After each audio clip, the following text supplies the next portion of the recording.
You're listening to WZYE 95.9 FM. You are listening to WZYE 95.9 FM, the most influential name in Caribbean radio in the tri-state area. Broadcasting from East Orange, New Jersey, the most influential name in Caribbean radio, WZYE 95.9 FM.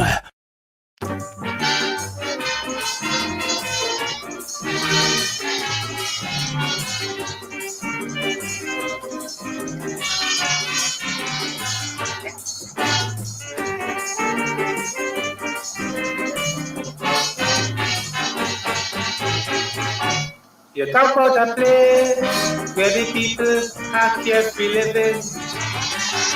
It is such a place of fun loving, freeing and petting.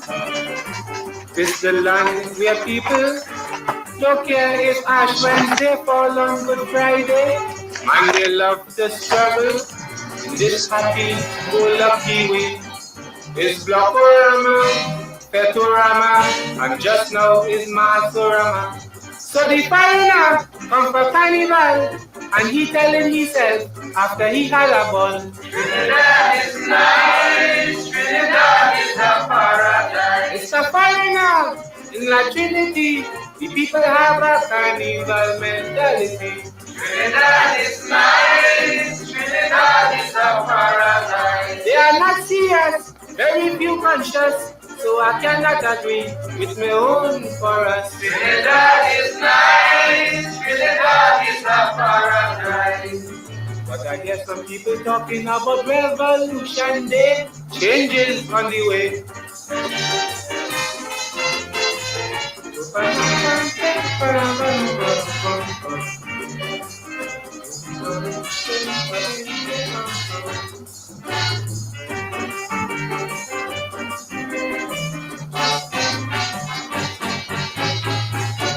They're born in a land, the better parts controlled by the alien. They fill the pockets of Portuguese, Chinese and Syrians. Trinidadians is who should own land. Now is the time to make the land their possession. For their sense of taste to just trace to all them fancy showcase. So the businessman, he blow the mind, and his dollars, them got to find. Trinidad is nice for men like Sabda, Kapilani, Maraj, and YD Lima. Trinidad is nice, Trinidad is a paradise. Business expanding, more pounds dealing, so it's the capitalists and them who should sing. Trinidad is nice, Trinidad is a paradise. And like the slave masters want to bring back the hip, and the chorus singing like they on a trip. Trinidad is nice, Trinidad is a paradise. But I hear my sister talking about revolution day. I am on the way.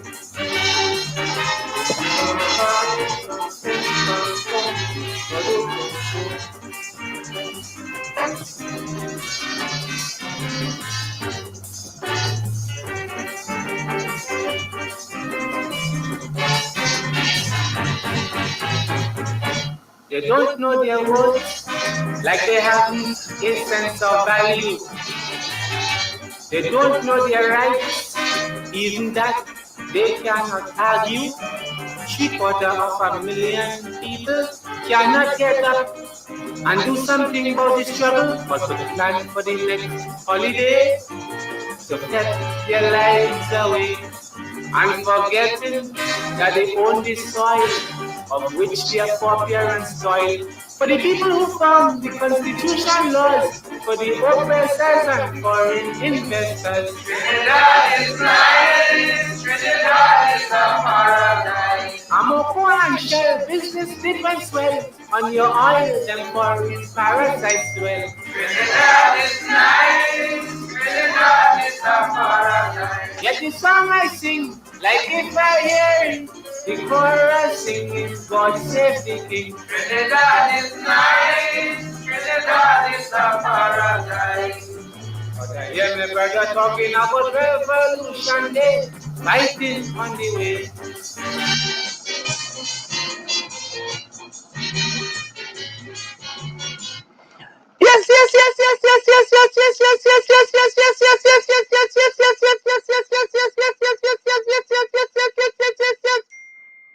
Welcome to In the Village with the DAG Triplets on WZYE 95.9 FM.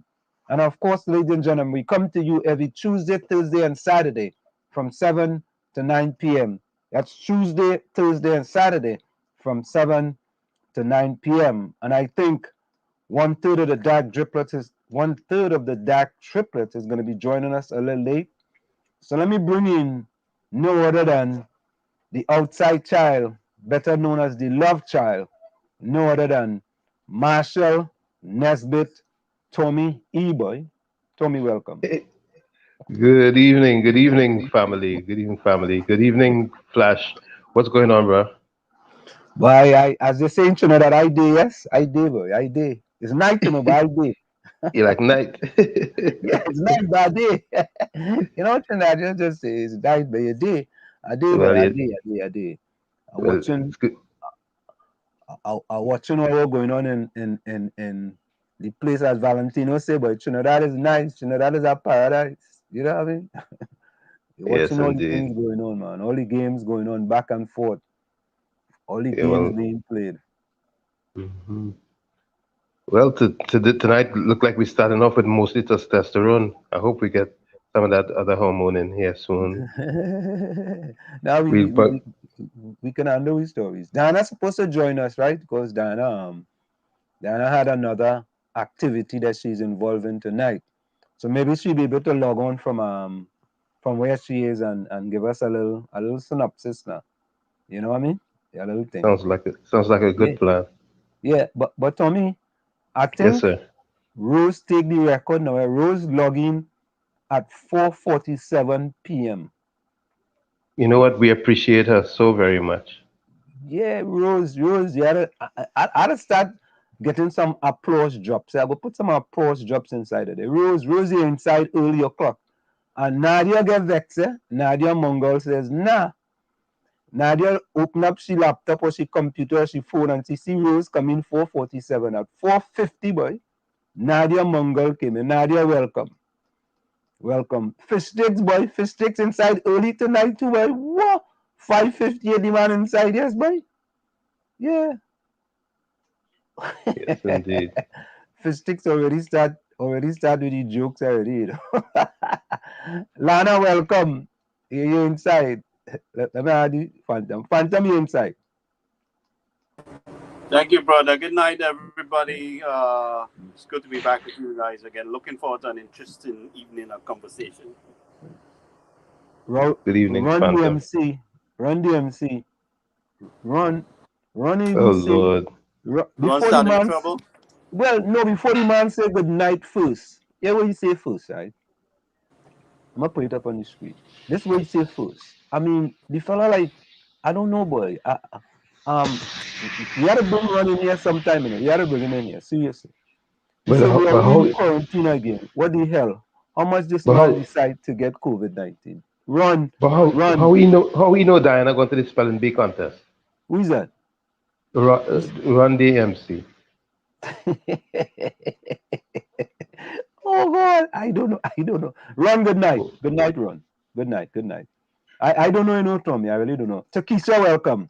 You inside? Lana, you inside? Ron say your account was clone again. He say yes. Biggest, wait now. Biggest, biggest. Can you tell us where you're joining us from? Because that's a new name. We haven't seen that name before here in the village with the DAG Triplets and WZYE 95.9 FM. So biggest, tell us where you're joining us from, and if all you know who biggest is, all the game are welcome. Biggest say doing some fireside cooking. I feel like somebody already inside on it, doing some fireside cooking with the madam but tuned in. Biggest, I feel biggest change the name, you know. I don't know, but I feel so. Takisha, you inside? Takisha said, Rose, Nadia, Lana, fish sticks. Good night. Good night, Kish. Run. We want to send condolences to Run again. Run. Ron cousin just died this morning. Ron, we here at WZYE send condolences to you and your family, and we're sorry to hear of your loss. And maybe we will play something tonight, you know, to send condolences to you, right? So yeah, Ron, we go wait for you to come back. Ron say, yep, Rose, was my father in February, my brother in June, and now my cousin. What the hell? Yeah, Ron, stay strong, my brother. Stay strong, stay strong, stay strong. No flex. No flex. No flex. Where you joining us from? And biggest, where you joining us from? Yeah, boy, run, boy. Biggest say you run. Tell about the program, boy. Run, boy, you run. You're good, boy. Hey, run. We pop up post with Diana and Diana thing, and your message what's happened to me in the post, boy. Your name going all over Trinidad and Tobago, the Caribbean, Russia. You're all over the place, boy. You're really, boy. You're really, boy. Little run on, you're doing fantastic, boy.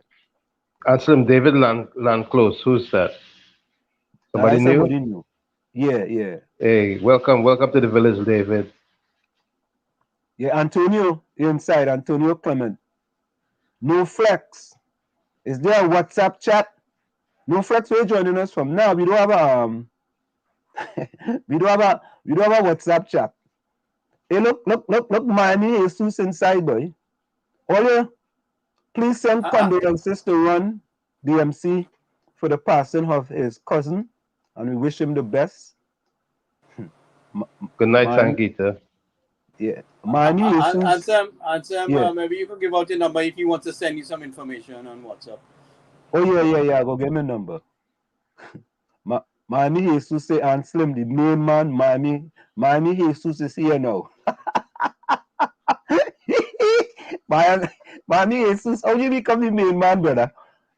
Okay, biggest I'm living in Tobago, but born and hey, what part of Lavantel you from, biggest boy? What part of Lavantel? You living in Tobago, but born and grown. What part of Tobago you living? And what part of Lavantel you go? Because you know I'm from Chumakak. No flex, we don't have a WhatsApp chat. Always say a lot of no flex. Claudia Morales here inside. My dog, boy. My dog here inside. Always say hello to hey, we partner nuts, boy, nuts. Oh no, it's Nazi. That's what the analysts call him. Nazi inside. Yeah. Hey, yeah, boy, run. You're spreading good messages, boy. Biggest is our boss from Tobago. What part of Tobago you from? My father living in Roxborough, you know. My father from Roxborough. What? My dog say, D.R. Singh say he know about more balls than Nicki Minaj. All you know that big controversy, right? Sangita, you inside. Sangita. Antonio Clement, you inside. Well, we have, folks, we are live on YouTube, WZYE FM. We are live on, what am I talking? WZYE TV on YouTube. We are live on WZYE Radio on Facebook. We are live on my Facebook page. We are live on Broadcasting Corporation of Trinidad and Tobago on YouTube. You know, we live got a few places. Ron, when Diana come in, I go tell Diana, Ron say, Diana going to a spelling bee competition award. Ron, I go let the woman deal with you. Sandy, tell good night. Hey, Rajvi, what is that one? Rajvi say, or tell the people what the FDA say about the third jab. Yeah, we go get that. About the Pfizer. Yeah, we will get that. What's that? All that name. Yeah. Hey, who is this one? This is the one you was talking about, Tommy. David Landclose. Yes, sir. Yeah. David, where you joining us from? Always say hello to David. We had three new people tonight. David Landclose. David, did I pronounce that correctly, boy? Landclose? Tommy, that was pronounced correctly? That's how I see it, Landclose. Landclose, okay. Landclose. What Landclose is? What that is? What is the heritage of Landclose? Hey, David, what is the heritage of Landclose? You know, we like to know when you come in the village, you know what I mean? What is that one? Tell me now.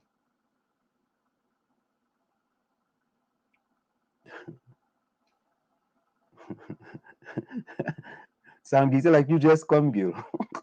Sangita say the UNC is the only way forward. Oh, let's say hello to Sangita, please. Rajvi, you're inside.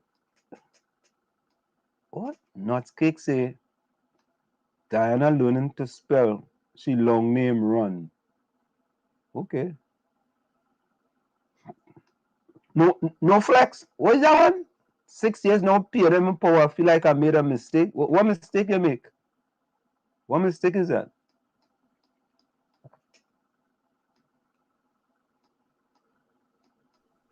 What mistake is that, boy? No, I don't know. Both of them same khaki pants. We need new, brand new, fresh blood. Wait now. Hey, I feel my me. You say so. I feel my me. You so when he started trouble, you know. He say, Nuts Cake is the Rowley from Toronto fella. He has a lot of different profile. Nuts Cake the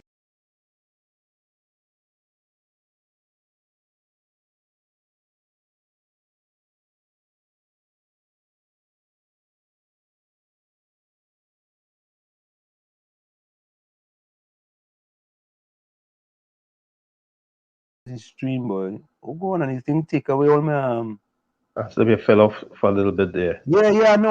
I pressed something. Okay. Oh, my me is to say it's all flax. All facts.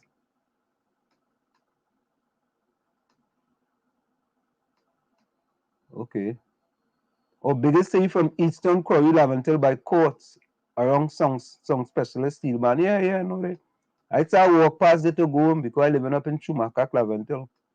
Only welcome all the new members now, man. Come on, man. Only sticking, you know. Only real sticking.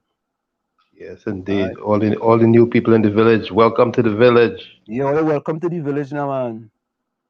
All right, so there is a new remedy in Trinidad and Tobago.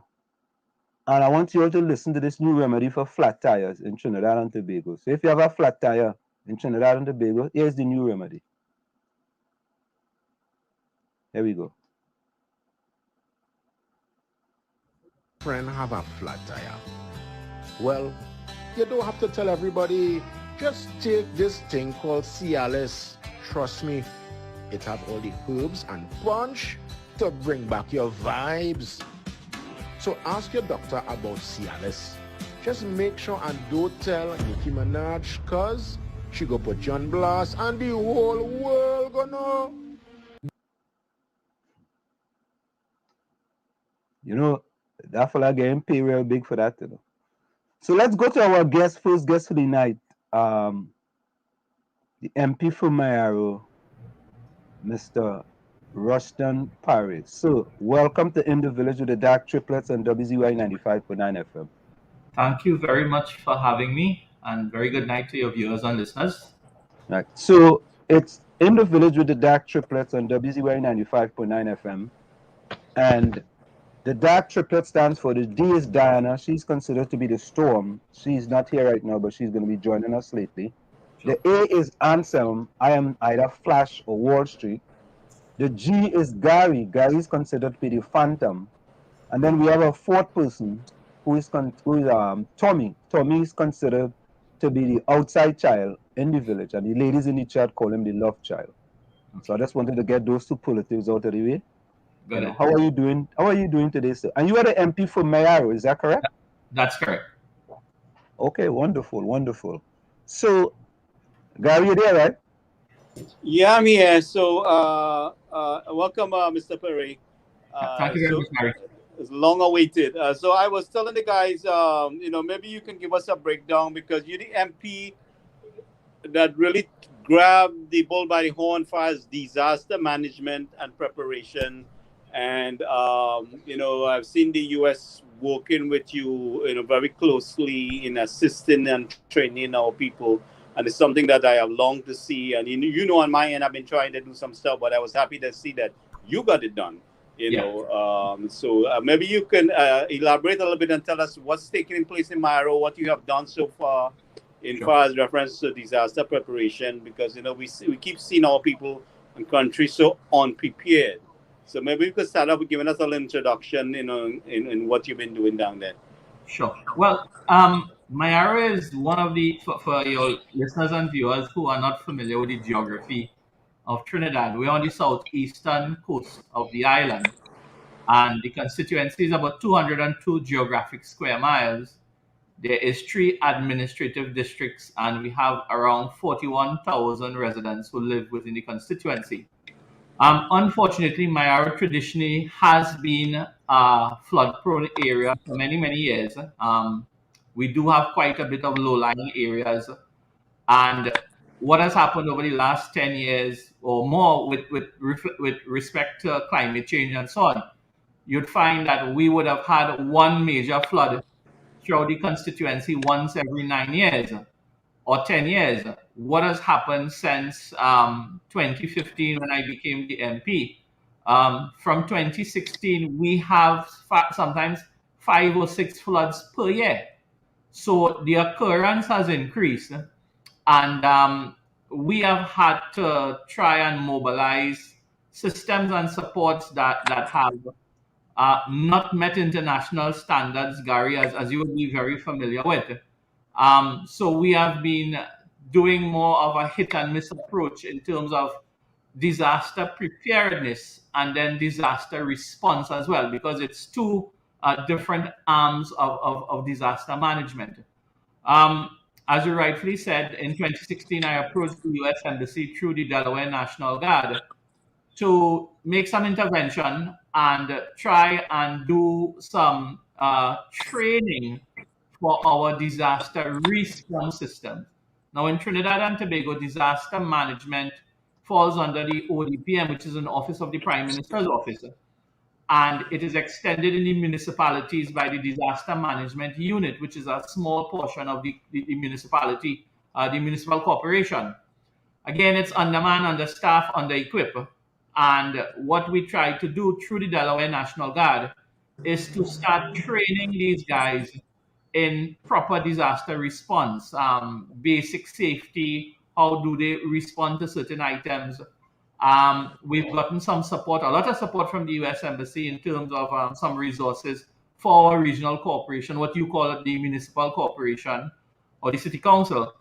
And so we've been doing the best that we can with the limited resources. Now, thankfully, through our association with the U.S. Embassy, we've gotten the Delaware National Guard to provide some support, not only in disaster response and management, but they have done quite a bit of work with our police officers. They've done work with our fire officers, our Coast Guard in the Mayaro constituency. So we've benefited tremendously from the U.S. Embassy, and I mean, my hat's off to Colonel Carinales. She's retired now. So they have paid quite a bit of attention to us here in Mayaro, and my hat's off to them. And we are not where we want to be. It was only last month, the chairman of the regional corporation, or what you call your mayor, he put together a first Mayaro volunteer force, which has around 20 or 25 similar-minded persons who are all experts in different fields of support, so that they can, when we have roofs and so forth blown off, whereas the disaster management unit will come and drop a tarpaulin and some mattresses and so on, we now have this volunteer force that could come in and dismantle electrical wiring, probably help knuckle back some wood and ply and galvanize to get people in some sort of comfort. So Gary, we're getting there. There's still a lot of work to be done, but we're pushing through. So I'm hoping that we can continue on the road that we're going and make our response and management a lot better as we go along. Well, I think about it. What I see far as an MP, you have really grabbed the bull by the horn and trying to make an effort there. But can you tell us? Far as we see, we don't see much support from the government side in reference to resources. And I've been pushing the ODPM since Captain Witt was there before. Yeah. And I really haven't gotten anywhere. But I'm very pleased to see that you have made some progress. But Can you tell us, what you need from the government that they can really do to help you in your constituency for as resources? Well, resources in general over the last 5 or 6 years, it has been on what you call a reducing balance. Every year, based on the financial constraints, you find we get less and less allocations. But what is troubling to me, whatever the challenges that the state have, we cannot divorce ourselves from the fact that there is a challenge with our main export item, oil and gas, and it has hit us considerably in terms of the revenue that's available. But what I find very obscene at times is the way how the money is being spent. So you find there have been challenges in terms of, if you look at our newspaper lately, we've had a massive scandal with the NGC where almost $600 million has gone away. And when you look at regional corporations, municipalities, the allocation for the municipalities, it keeps cutting. I'll give you a very simple example. In fiscal 2020, 2021, we have about 150 land slips on what you call our local roads, which falls under the purview of the regional corporation. There was a request of 21 million TT dollars to look after these land slips. And the Ministry of Planning, who really designs the budgets, they gave us $7,800. So, I'm a businessman. I come from the private sector. I normally, from the time my various teams send me their budget for the next fiscal year, I immediately cut 50% and we start from there. But how do you move from $21 million to $7,000 to fix land slips in a constituency that I just told you it's 201 square miles and 41,000 people? So sometimes the logic escapes me in how the planners who are making the budgets, how do you rationalize the allocations to deal with some of the issues?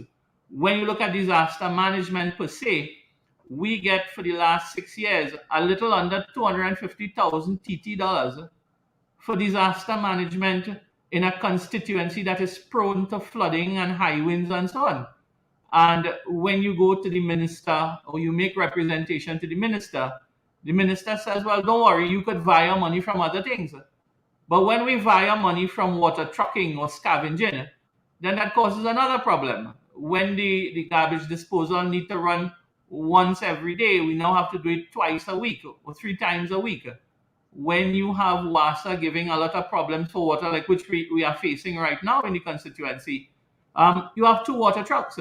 When you have to cut back in contracts for water trucking, then people suffer because they don't have water in the pipes in this COVID-19 environment. So the impact of funding to disaster management, it's very little. And this is why, thankfully, when I go out to the private sector and I look for support, we do get some support from private sector, which helps along. But if we really want to put systems in place that could equate to your FEMA in terms of the systems that they put in place, we need money, we need funding for it. So as I said, Gary, we don't have the kind of money that we really need to put a proper system in place.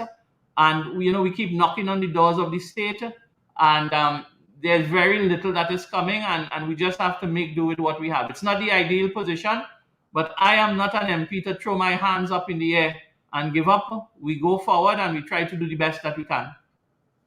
Answer me our question. So, Mr. Paray. Yes, sir. Some of the difficulties that you are facing in Mayaro, right, and from a financial perspective, and that's some of the same difficulties that many MPs in all the other 40 constituencies are also facing? Absolutely. All municipal corporations face similar problems. But what is highly noticeable, Anselm, is that in my corporation, the corporation that I have a responsibility for, now I have no administrative or constitutional powers over them. But at the end of the day, as the MP, when someone doesn't get their drain clean, I get the cuts for it, unfortunately. But what you do find when you look at the allocations every year, there is a slant towards the government-controlled municipal corporations. they get smaller cuts than the opposition-controlled corporations. And I mean, these are facts. You can pull the data, you can see it yourself. Now, mind you, the reductions are shared across the board. But when you see the differences in the reductions, it's a lot different. I'll give you an example. I told you on the offset, Mayaro has 41,000 people, and we get a budget in the what you call the developmental budget of about $12 million. You'd find somewhere that has sometimes half the population for us, like on some of the northern municipalities, they get 15 and 20 and $30 million. So there is a bit of differences in the allocation. It is not tied into any legislation. So that's something that I want to just raise very, very quickly. If you look at how the Tobago House of Assembly gets their allocation because they are a regional corporation, basically, it's a municipality, the THA, they get a fixed percentage annually of, I think, 2% of the total budget of Trinidad and Tobago. However, the 14 municipal corporations here in Trinidad, there is no legislation that governs how much money that you receive. So basically, it is at the whims and fancies of the minister, the ministry, and the planners, with no consideration of the amount of people or the population that each municipality has. So that is a challenge in itself, Anselm.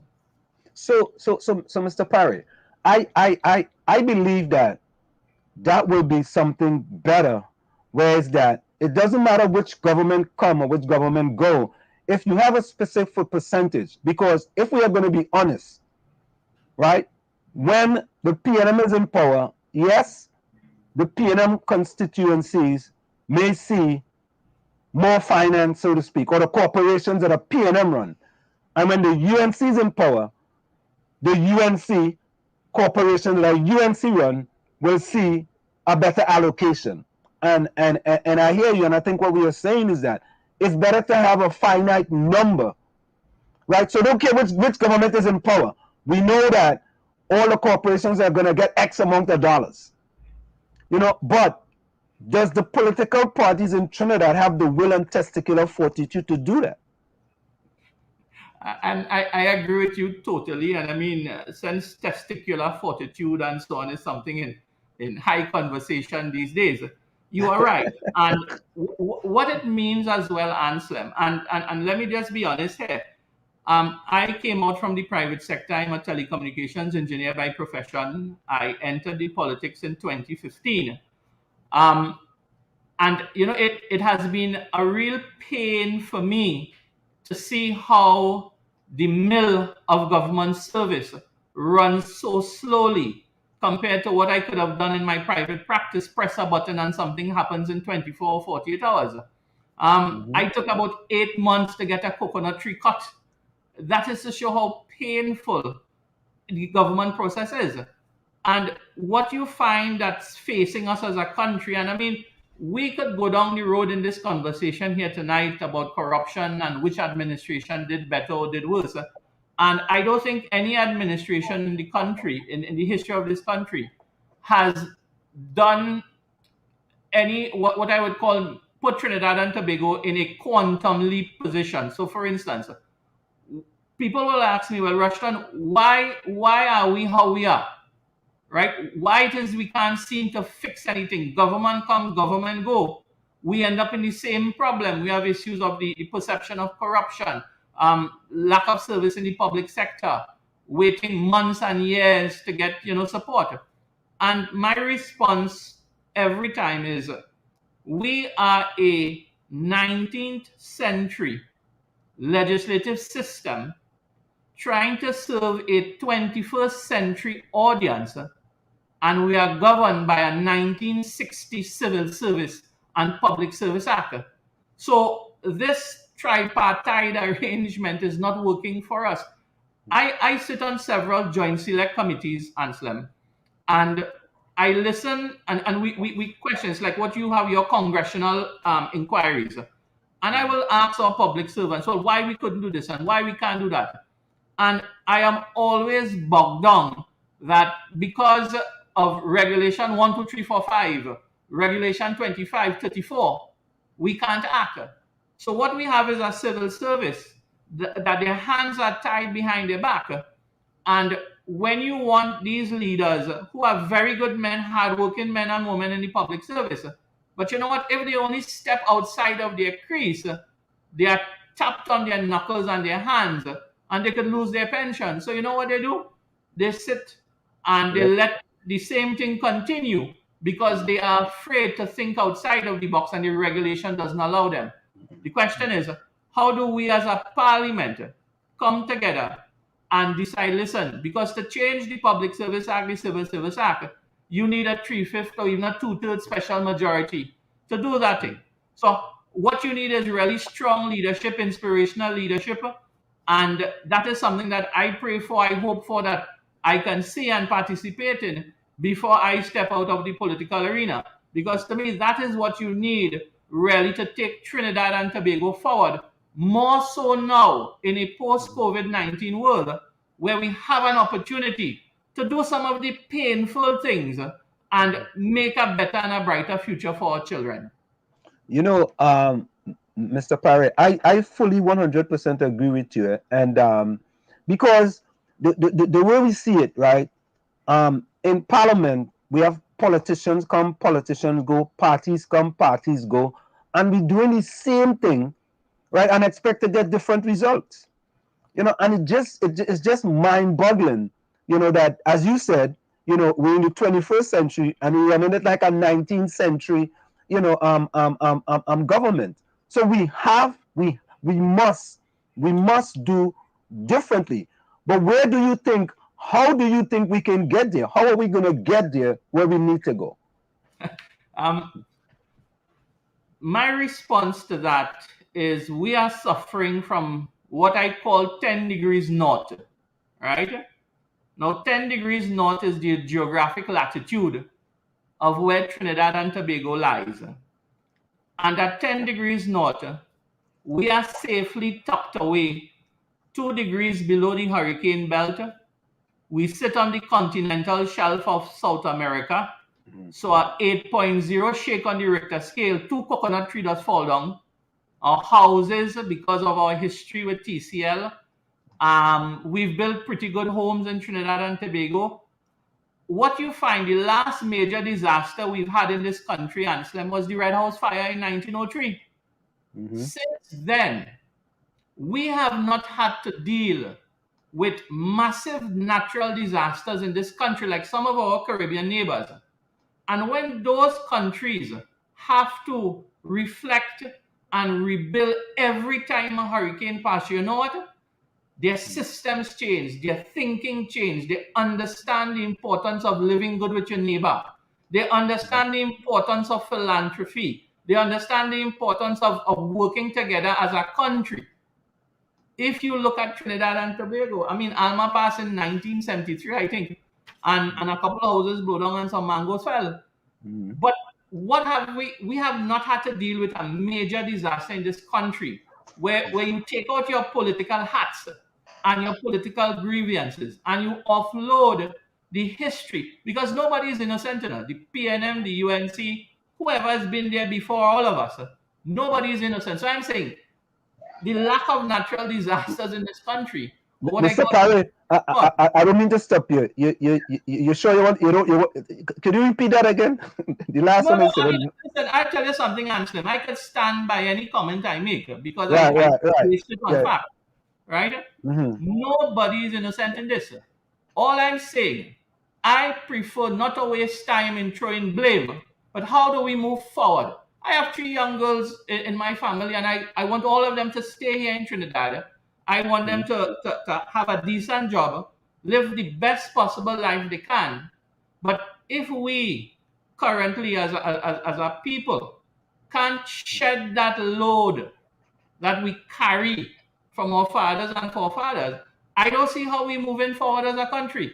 And that requires political maturity of the leadership in this country. And Mr. Paray, yes, sir. I'm glad you said what you said, because everything is budgetary, everything is finance driven, and the finances are in jeopardy at this particular time. Yes. We are talking about something that happens all over the world. Property taxes that would help you generate more income. That has become such a hot button topic in the environment in Trinidad and Tobago at this time. Don't you believe that if they were to reintroduce some type of taxation on the homeowners, that you would have more resources to better manage the disaster that we are facing at a more rapid pace in these times? And Tommy, before you answer, Ms. MP Paray, Tommy, let me just add that because there was somebody in the chat. We get a lot of questions in the chat, Mr. Paray. Somebody in the chat, Rajvi says, at Wall Street, with the new property tax, all these problems should be able to be solved. But you know how government are in Trinidad. So go ahead, Mr. Paray. Okay, so let me tell you what are some of the challenges we in the opposition have with the property tax. Now, the first issue is that when is the right time to put another tax on your people?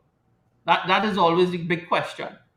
We believe that coming out of the COVID-19 catastrophe we have here, we have a $24 billion shortfall, right? So we understand the need for money. But we have about 100,000 people that has been without a job for months. I personally have spoken to several people who were laid off in a lot of industries. These guys have been drawing down on their personal savings to pay their mortgages, to starve off, foreclosures and so on from the banks. The governor of the central bank issued some mandates to the Bankers Association of Trinidad and Tobago in terms of, having a softer impact in terms of loans, interest rates, and so on. And basically, the Bankers Association threw the governor and his plan out the window on Frederick Street into a dustbin. So the vast amount of the population really have been struggling for the last 18 months under the COVID-19 restrictions. This SOE as the 9-to-5 constraint, while I am sure any curtailment of movement is good in the battle against COVID-19. But when you look at the business, the 9-to-5 business, what you call 9-to-5 business, it accounts for about 8 to 10% of your GDP. Trinidad and Tobago's GDP is $145 billion. So if you look at $14 billion or $1.5 billion a month in nighttime activities, that is 300 million TT dollars that the taxing system is losing. So it is not only about property tax to bring back money into the system. We have to get a little more creative in terms of bringing more revenue or new revenue outside of the realm of taxes into the coffers. So let me tell you about the bugbear that I have with the property tax. Now in the United States, your property tax goes into your city council, and your city council has to liaise with the people in the district to decide, hey, how are we going to spend that money? And that money is corralled or firewalled into being spent in your local communities, if I am correct.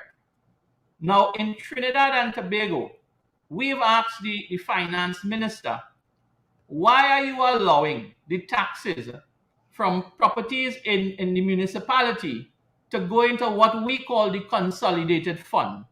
Now, what the consolidated fund, this is not something new to the PNM. This has been part of government since 1956. But the consolidated fund is like a petty cash account. So when you take money from the petty cash account, it escapes parliamentary scrutiny. And let me just repeat that. When money goes into the petty cash, you can spend it without reporting to Parliament. So what we are saying is that why don't you push the local government legislation first, tighten up the municipalities, put in the human resources and the system that is required. So now you're asking a regional corporation that has been managing probably about $80 or $90 million a year.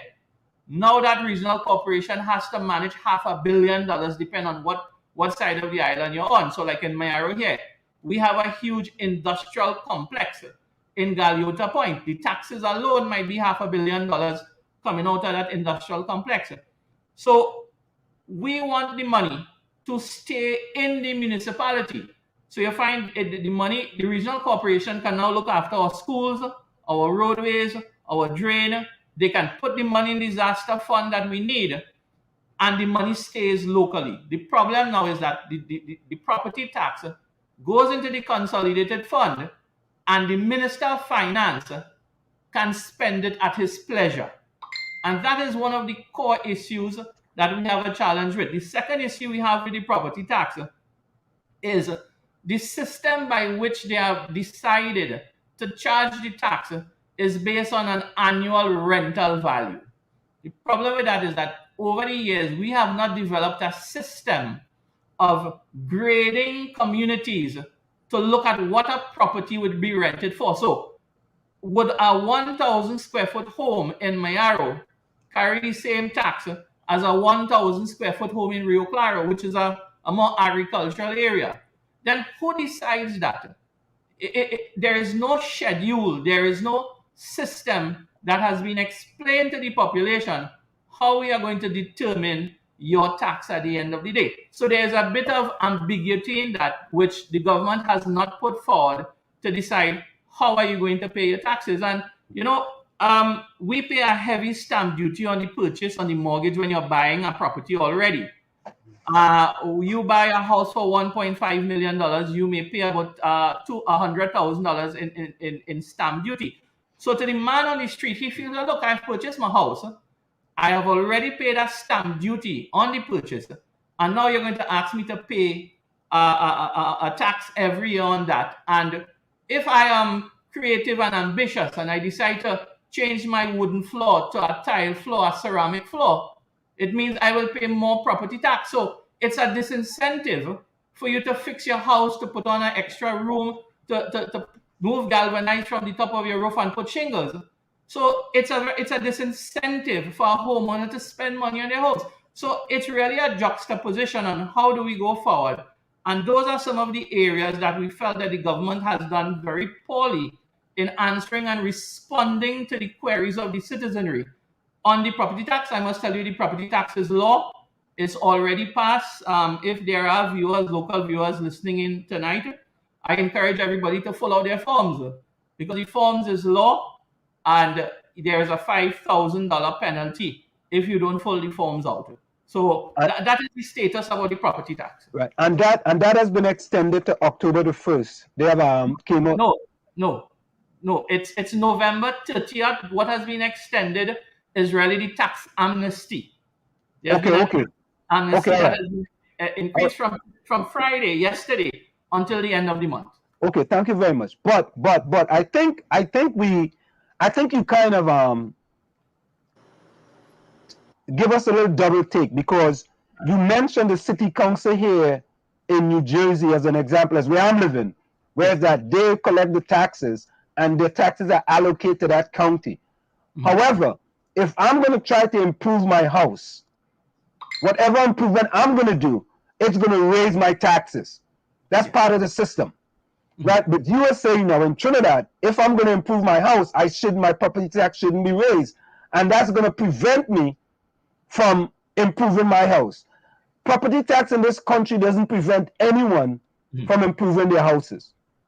Well, no, I shouldn't say that. I shouldn't say anyone. Most people in this country do not allow the raising of property tax to prevent them from doing renovations to their house. And I can tell you, because since I've been living in the United States of America, I've renovated all of the houses that I've lived in, and I've never took into consideration if my property tax was going to go up. Because I can allow the system, right, to prevent me from living the way I want my family to live. So, Anselm, let me ask you this, right? Yeah. When you pay your property tax, do you get an adequate supply of water? No, I hear you. No, I hear you with all of that. But you said something, and I'm just responding, right? Yes. The reason why there is a pushback here, it is because the quality of service has been poor. So, in the mindset of the homeowner, you're going to ask me to pay more money on these houses every year to your fund, but yet, will I get police response? Will I get water? Look, right now I have communities here in Mayaro that has not water in 21 days. 21 days without water. Now, and you are telling these people that, listen, fill out your property tax form, We're going to charge a property tax, but there is no conversation, and this is what we have to be careful with, Anselm. Everything is communication. As a smart government, they should have gone out into the community and said, look, convince the people, look, when you have to pay these taxes, we're going to make sure that you will not have to wait 21 days for water again. And that is the challenge. And this is why the mindset, and we are talking about a current mindset of the citizenry that is not only in Mayaro, the constituency that I represent, but it is a conversation across the board, even among supporters of the PNM as well. So they too have a challenge with it, in that, when you fix your home and you have to pay more taxes, will I get a better quality of service? Would I get a better quality of electricity? Would I get my drains cleaned on time? Potholes? Will we get these things sorted out? So again, it's a communication issue, and the government has not done a very good job doing that. Perhaps if they do that, they could allay the fear and tell people, well, look, it is how it's done in other parts of the world. So that is really the space that we're operating in, Anselm. But Mr. Paray, there's also a sort of consensus that in your party, right, it seemed like if one thing happens when they're outside the parliament, or one thing happens when they're in government, and when they are out of government, something else happens. Let me give you a quick example. For example, on property tax, right? Between 2010 to 2015, right, the government, the People's Partnership government, when Hawaii was the Minister of Finance, stood up in Parliament and said that they were going to implement property tax, right? Mm-hmm. You're aware of that, right? Yeah. Right, and they're gonna implement property tax, and here we're gonna do. This is how we're gonna start. This is how we're gonna do it, and this is how we're gonna accomplish it. Right? Fine. Right? Now in 2021, they're not in power, and they have a whole different take than when they were in government. So all I'm saying is that there has to be some sort of consistency. It's okay if you are against something, right? But it seemed to me like there's always, for political reasons, you feel like being in opposition, I must oppose them, entirely. Well, let's put it this way, Anselm. That is not a unique problem to the UNC, because the biggest proponent of the no property tax was Dr. Rowley in 2009. He stood in Parliament and he was totally against it. And today, circumstances have changed. He's now the Prime Minister, and he has had to change his view because he is the proponent for it. So that is I guess, it is not unique to the UNC. What about governments all over the world? You have oppositions that flip-flop all the time. What I can tell you now, I was not in the United National Congress or that People's Partnership government. I can share with you what I've read and what I've discussed with my colleagues. While Minister Hawaii had presented the tax-free reintroduction, the system, it was the communication was to go out to decide an appropriate system. And I think back then in 2013, they were going to look at what you call the Hyderabad model in terms of taxes. Now, what's the Hyderabad model? There was two phases in the Hyderabad model. One, the importance of collecting the data, because the data on land distribution, what is privately owned, what is state-owned, how much commercial buildings, where we have agricultural land, where we have residential land. That is needed for the Central Statistical Office to assist the Ministry of Planning and planning for schools, hospitals, where we're going to do new nurseries, new farms. So the data was critical. So in Hyderabad, what they did, they sent out in the newspaper the forms, a one-page form, and tell everybody, look, fill it out, give me your information, pay what you could pay. Whether you were paying the $10 or the $20 that you were paying in 2009, go ahead and pay it, but we will get the data. And over time, when the evaluations happen, we will look at how do you find a way to measure the lifestyle of the homeowner. Because here what? If I'm in a one-bedroom home with 2 fans, a television, a fridge, I may be paying $30 a month for electricity. And in the Hyderabad model, they have found a method to use electrical consumption to make a determination in the quality of the lifestyle of the homeowner. So they treat it as more of a lifestyle tax. So if I am a more affluent person, I have 5 bedroom, I have 5 air condition, I have a swimming pool, a TV in every room, obviously my consumption of power will be more. So to answer your query, Anselm, yes, I'm aware the People's Partnership was proceeding with the tax because it was law. The 2009 law was never reversed. And the method was Watch the top of the hour, answer. Yeah. Oh, so, Mr. Paray, we have to go for a quick station identification, but I like how you actually answer the question. I really do like it. I want you to stick and stay. We're going to go for a quick station identification and we'll be right back. Of course, it's In the Village with the DAG Triplets on WZYE 95.9 FM. We come to you every Tuesday, Thursday, and Saturday from 7 to 9 p.m. We have with us tonight the MP from Mayaro, Mr. Rushton Paray. And we are having a wonderful discussion here. We'll be right back. Stick and stay. Don't go nowhere. You're listening to WZYE 95.9 FM. You are listening to WZYE 95.9 FM, the most influential name in Caribbean radio in the tri-state area. Broadcasting from East Orange, New Jersey, the most influential name in Caribbean radio, WZYE 95.9 FM.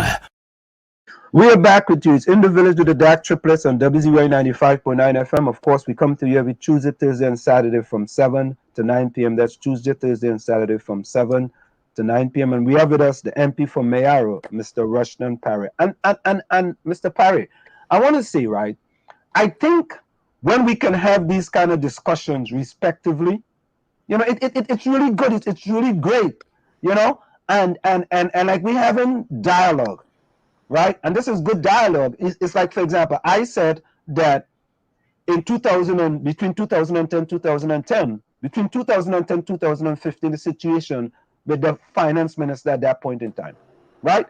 And you accurately said in 2009, Dr. Rowley had a different take, on property tax.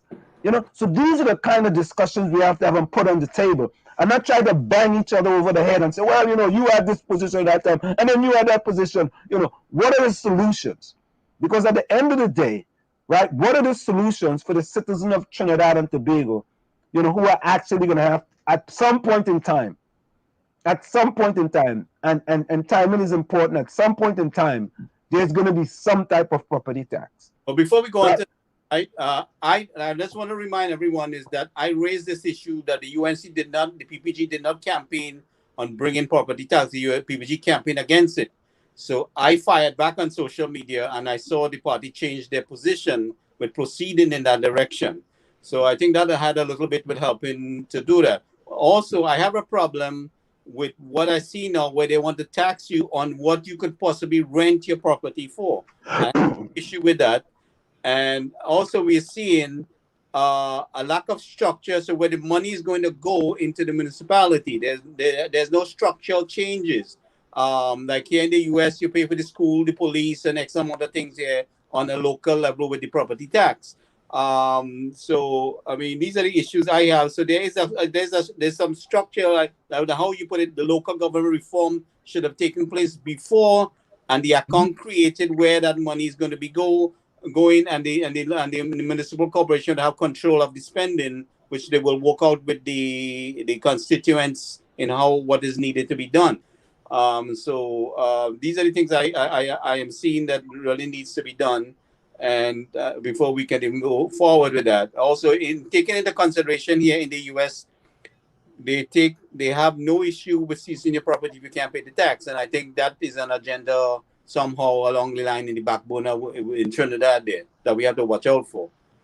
Yeah, it's the same thing. If now there is no waiving of property taxes. Sorry, I shouldn't say no waiving. If you are a pensioner or if you are someone in a very challenged family, you can apply to there is a tribunal that will be set up.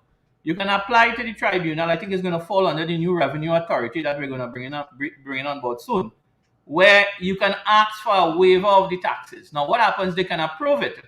And the day you die, and the property has to be transferred to your estate, then the estate has to pay the taxes. So there is no getting away from debt or taxes.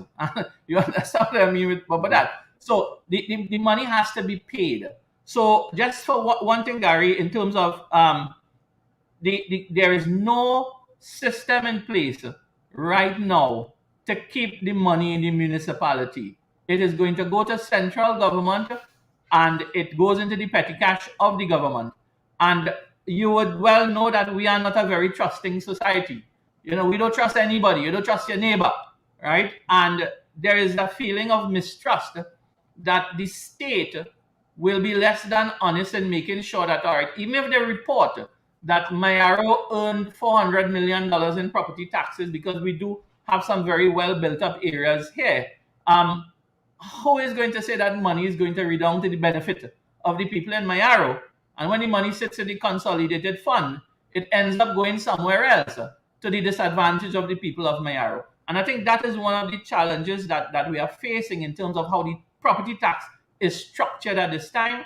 And that is something we have to see how it will unfold, because I understand that the government does have the intention to start tax collection in March of 2021. You know, I think with the lack of accountability and transparency with this government too, from the time they hit the ground, there is that they don't feel that they have to explain or communicate to the population what they're doing and how they're doing and what they're doing with what. You know, Gary, on Wednesday, the Prime Minister stood up in Parliament and he said that his administration has been the most transparent administration in the history of this country. And the very next question that was asked, he said he couldn't answer because there's an NDA. Every single question that you ask in terms of NGC, in terms of the energy sector, in terms of gas price, in terms of the Daryl Smith sexual harassment report, they are covered by NDAs. Now, NDAs are part of the institution of governance. But how can you claim that you're the most transparent administration when everything from the price of the Sinopharm vaccines are covered by NDAs? So it can't be a double speak. At the end of the day, as I say, NDAs are part of the administrative governance system. But come on, man. I think there are some things that you can be open with the public and let them know. And I think that is causing a bit of the mistrust as well, Anselm. Those things cause the mistrust. I see a lack of respect to the fact that the government don't respect the fact that the opposition was elected by the people also. And the government was elected.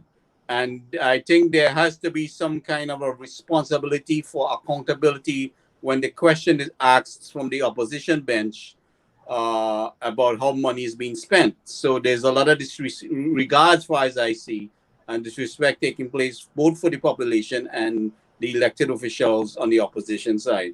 We have seen the speaker try to shut down the opposition and asking questions and making it irrelevant, things that are critical to the country. So these are things that we are concerned about. And I wish Diana was here tonight. She would have raised those issues too. But go ahead, Anselm. Mr. Paray. Yes, sir. Tommy here. Yeah.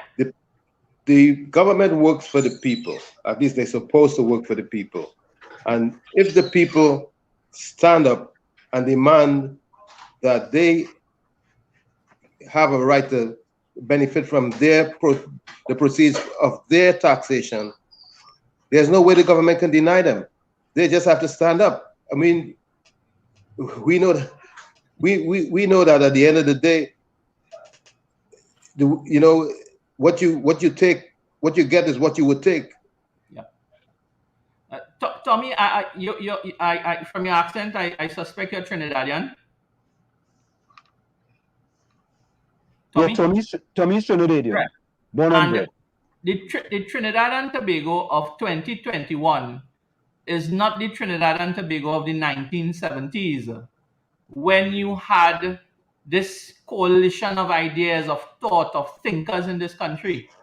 And I am sad to say that in 2021, we really, I mean, forget the fact that the government has imposed this SOE and you can't do marches. And I mean, the law is the law. As a member of parliament, when my constituents tell me, MP, we want to block the road and burn some tire and thing, I say, well, brother man, if all you want to do that, all you do it on all your own. Because at the end of the day, I swore an oath to uphold the Constitution and the law. So I will not prevent you from making your stand, but go ahead, but just without me. Now, the point that I want to make, as Tommy said, if we stand up, unfortunately, the Westminster style of government, it really, it constrains in terms of the power of the opposition in the parliament. Because of how our constitution is rigged, it gives an advantage to the party that has been elected to govern. And that's something we must never forget, that as much as I disagree with the Prime Minister and as much as I disagree with most of the policies of the PNM, because I think in 6 years, they've wasted 6 good years that they had an opportunity of people who were willing to change, and they've not executed good, proper policy. They were elected to lead, and they must face the consequences of poor leadership. But our people, I would try and beg people, even outside of the SOE, we have the worst roads, I think, in the whole country. If you leave San Fernando to come to Mayaro and Slim, and you're pregnant, you go make the child before you reach Mayaro, guaranteed. But there is no way outside of going as and I hate when communities try to breed terrorists. You have little children at the side of the road dragging logs and burning things. I will not support that anytime, any day. But the parliament, the opposition, because how the constitution is rigged, outside of filing what you call a matter on the adjournment, and the speaker approves it, then you can bring the case and call the Minister of Works and Transport and say, partner, this road is bad. You make a case, and then he comes and finds 500 excuses why he can't do it or why it is not happening as fast as it should. And that's it. We cannot, in the opposition, dictate government policy. We can demand certain things with surety. We could talk about it. We can talk from now until thy kingdom come. But unfortunately, the way our constitution is rigged, a prime minister is what you call a Westminster dictator. He gets what he wants, and he gets it all the time. He has more power than your American president.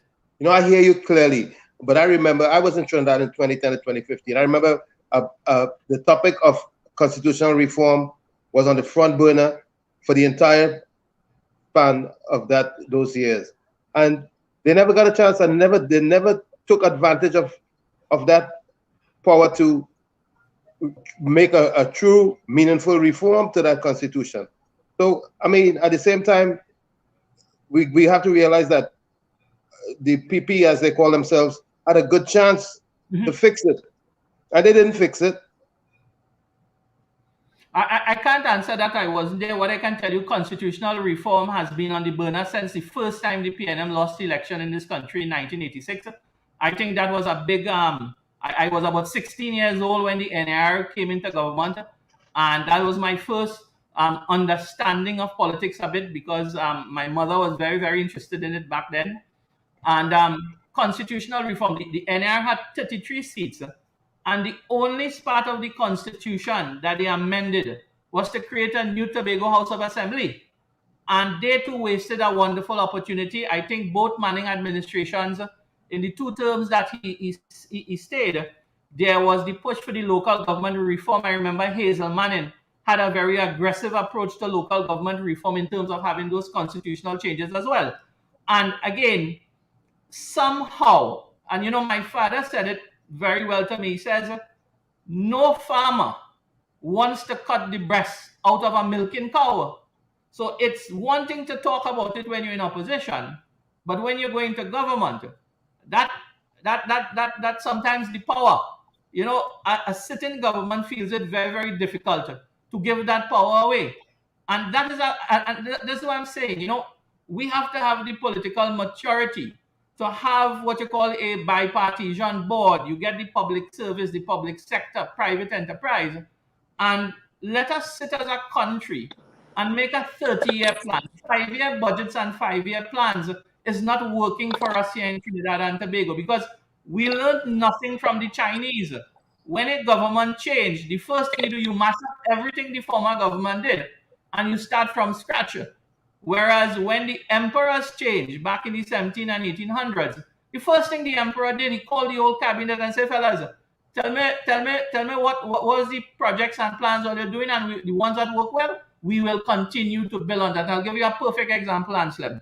In 1995, Prime Minister Pandey had conceived this, what you call the Angel on Wheels, what you call the E999 service for police, and Angels on Wheels was for ambulance services.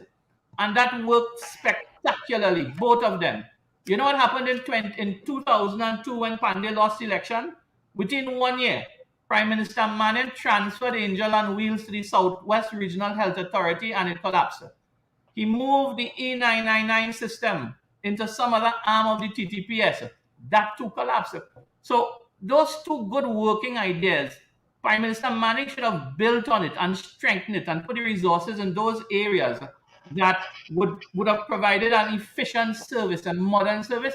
And look right now, if I call an ambulance here now in Mayaro, an ambulance have to leave San Fernando, which is 2 hours away. Whenever comes into the dispatch unit, then it leaves to come Mayaro. That cannot be the quality of service we want in 2021, Anselm. And this is something I'm fighting for a lot too, for you to have that. A couple of things I had mentioned, I see the government did was to build a hospital in Mayaro, to equip Mayaro with the emergency response, because you have the oil refinery and the not refinery, the oil drilling companies out there. I mean, you could end up in a disaster situation that could really cause some chaos if you don't have the proper response. So this is one of the things I'm very concerned about. The failure of the government to maintain an effective emergency system is what cost my father his life. That is what caused me to get into politics, because I want to know what the hell going on in my country. Ambulance was 5 minutes away. Why he couldn't get an ambulance and it took an hour and a half when the health center was 5 minutes away? So I mean, these are critical things. But what I'm suggesting to the people is you might, the burning of the logs and blocking the street is a criminal offense. I am suggesting that you at least make a sign in front of your house and protest if you can't walk the street. This is something I had discussed. You know, you can't protest, you can't go in front of the parliament, but protest where you are. Put up a sign in front of you, at least some course of action to show that you are dissatisfied. I don't see us properly utilizing the social media. I mean, look how much hell I raised by just using social media, thousands of miles away. Yeah. You know, I made drastic difference. I was able to help over 500 people get home with exemptions when they didn't refuse to. That was a huge bear bug for us here in terms of the state had a very hard-on approach in terms of getting back people home. But I want to answer the question about, you know, the social protesting, or you call it peaceful protesting. One of the challenges that we've had in our education system here in Trinidad and Tobago, and perhaps Anselm might agree or disagree with me, we don't teach our children in the school system activism.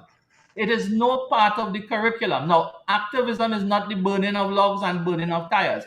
It is about how do we teach chemistry in Mayaro Composite, and we tell our students, be passionate about the ocean, about the beaches, about clean air. So when governments come and governments go, and they're not acting in the best interest of the environment, about rivers and our surroundings, students have a passion. And if you have that passion, that activism in you, you will make the noise. But we don't do that. So we like sheep. We like sheep in that we are not cultured around that activism. Look in Venezuela. In Venezuela, when the price of gasoline gone up by 5 cents, 1 million people stormed Caracas on the road and shut down all the gas stations. Every year, motor car go up in this country, 50,000 by 100,000. You know what happened? We take it. Because we don't have that passion. The people, the education system don't allow that. No, there's a few people. There's a few people who have worked in the trade unions, Mr. Duke and Roger and them fellas. They try, they get the marches and things going. But the general public, and we have to understand as a country, the next generation of children, we have to make sure that they have the impetus to hold governments accountable. And don't mind is your party. You know, don't mind is the party that you support, but you must hold the decisions that you make them accountable, because it goes against your activism, your passion. Can we get there? I think if we work hard at it, we look at our school curriculum and start enforcing these kind of things in the maths, the English, the science. In another generation, I think we would have a country that we will always be proud of, and we will hold all governments to come accountable for their actions. What I see happening here is party groups in the colleges, in the high school, in the community, and this is something I've been trying to introduce, back there. But we in the last couple of years, I have tried to create a lot of environmental groups in Mayaro here, especially the primary schools.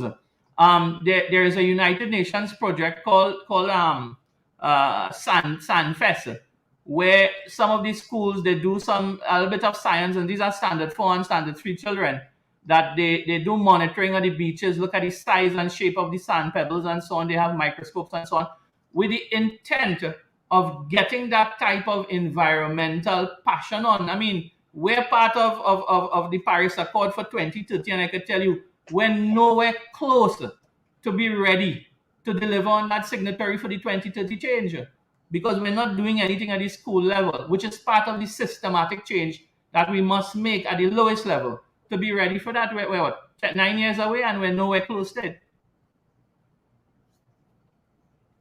And Tommy, you have something there? Yeah, no, I have something. I'm just typing something here in the chat. Okay. I'm seeing some nice editor. Yeah, so what I wanted to say, right, and I'm going to get to the questions in the chat. And let's just get back to property tax, right? When, like I lived in 3 different communities here in New Jersey, right? 4 different communities. And in Maplewood, we had what's called a revaluation. So they hired a company. The company came into your house, right? If you didn't allow them into your house, right, they will set up an appointment with you and tell you, well, look, I'm going to come into your house, right? They went through the whole house, and they did an evaluation of the property based on other properties in that same area or in that community. And then they will send you a tax number, and you have a right to appeal that number. You can go before the township and appeal that number. I just don't think it's right for you to just put a number on a person's property and say, well, listen, your rental value is A, this is it, we're going to charge you 3%, and this is what you're going to pay, right? Because, I mean, a property in Laventille is going to be totally different from a property in Goodwood Park, right? So to me, you just can't stay on the outside and tax someone. You will have to be able to see that person's property, the condition the property is in, and it's really worth, 3%. It might be worth 1%, as an example, right? So I think that is something the government should look at, and knowing that you can't put a blanket across, the whole society of a 3%, and looking at rental value. Yeah, well, I think the intention is about feeding the horse while the grass is growing, that it shouldn't starve.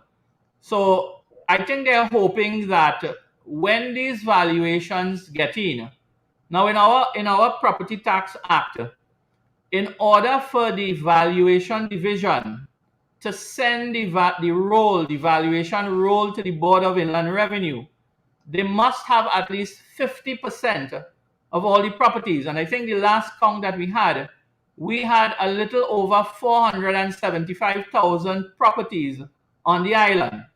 So as long as they can get to about 250 on the roll, it turns the lever for the Board of Inland Revenue to issue the tax certificates, and it will come in the mail for you to pay. One of the challenges right now, as of this month, I understand that valuations have less than 10% of properties on the roll. So it means that they have about 6 months until March next year to get up to about 200,000. And what I think the government is going to do from the time the taxes start to come in, I mean, the Minister of Finance said that he had hired an army of tax collectors in 2016. I suspect those people may be trained in valuations. I know valuation is a science. You have to go to university for that. But I don't understand how these fellas will come by my house with the paper and say, well, Paray, I increasingly value your home. If you want, go challenge it at the tribunal, which is another cost to you. I mean, it may not be a cost in the tribunal, but time, money, effort to get to Port of Spain or wherever the tribunal is going to sit. So I think there will be some re-evaluation somewhere down the road. But as of right now, I think the government, whatever you send in, and I mean, not filing the form is $5,000. If you lie on the form, let's say you're in a concrete house and you say you take out the neighbor board house and send it on the form, whenever the evaluators come and they realize you lied, the penalty for that is $10,000 with a fine and probably prison time as well. So your incentive not to lie as well. So all of these things put together, Anselm and Gary, it creates this sense of mistrust in the general population, and that is why you're having the pushback against the property tax. I think a lot of people have no problem with paying a property tax. I think that is something, especially citizens who have traveled and understand how it's done in other parts of the world. I think those people are fair game for the tax. They just don't like the methodology and the communication that has been going on with regards to the taxes. So here's a question from the chat, Mr. Paray. Sure. Why does the opposition abstain instead of voting no on important issues? Okay, so let me explain to you what is the tool there, right? When a piece of legislation comes to the parliament and it is debated, you have two types of legislation. You have what you call simple majority and your special majority. Most of the time, simple majority bills will pass without the opposition support. Now, at times, even on a simple majority bill, when the government says yes, and even if the opposition says silent when the vote is casted, somebody calls for division, which means that the clerk of the house has to take the individual vote from each person. Now, there's a reason for that. There's a political strategy for that. Your vote on a topic is registered to your name when you call for a division. So it means that if we vote on, let's say, the property tax, let's go back to 2009, and I vote no, as what Dr. Rowley did in 2009, in the debate, when it came before the House in 2016, 17, somewhere around there, you went back to the Hansard and you had the record where Dr. Rowley voted no, but now he is saying yes. So you get the argument based on your vote. So let's talk about the special majority vote, where you can vote yes, you can vote no, you can abstain. The vote most of the time will be based on the argument you would have presented. So if the opposition in our caucus decides that we're not supporting something, we will vote no. But in the Westminster system, the vote is cast by the chief whip. And if the chief whip jumps up and he calls a vote that you didn't discuss at caucus, Westminster dictates that we vote according to the chief whip. With his rationale and the consensus of the leader, then you follow the chief whip. So why would you vote? Why would you abstain? Abstaining on something really is to say, well, look, we may not support the legislation, but we understand what you're trying to get at. And there are pieces of it that we are in disagreement with. We want the idea to go forward, but we disagree with it, so we will abstain from the vote. Reason why you abstain, it is just like what I explained with Dr. Rowley. If Dr. Rowley had abstained from the vote in 2009, then you couldn't go back on the Hansard today and come back politically to lash him with it. So abstaining really is that you have some support for the general idea of the legislation, but because you didn't take some amendments and to improve it according to what we would like, we abstain from it. So that is where the tool that the framers of the Constitution put in that mechanism where you can abstain from the vote. So you will not get it recorded on the Hansard 15 or 20 years down the road that you would have flip-flopped on a yes and a no. But So Mr. that's Paray, the idea. Mr. Paray, you cannot be half pregnant. And let me see, you cannot be half. Agreed. But what I'm You saying, cannot be half pregnant. And No, but let me finish this. You cannot be half pregnant. And I don't think the people that elect you in parliament is for you to go into parliament and waffle. I call it going to the Waffle House, right? We have a Waffle House here in the United States of America. And let me give you a quick example now. And I brought this point up before. But let me finish, Gary. Outside of the parliament, you were telling your supporters to vote no to the SOE. Fine, right? Inside of the parliament, you went and you abstained, right? So to me is that we talk about testicular fortitude.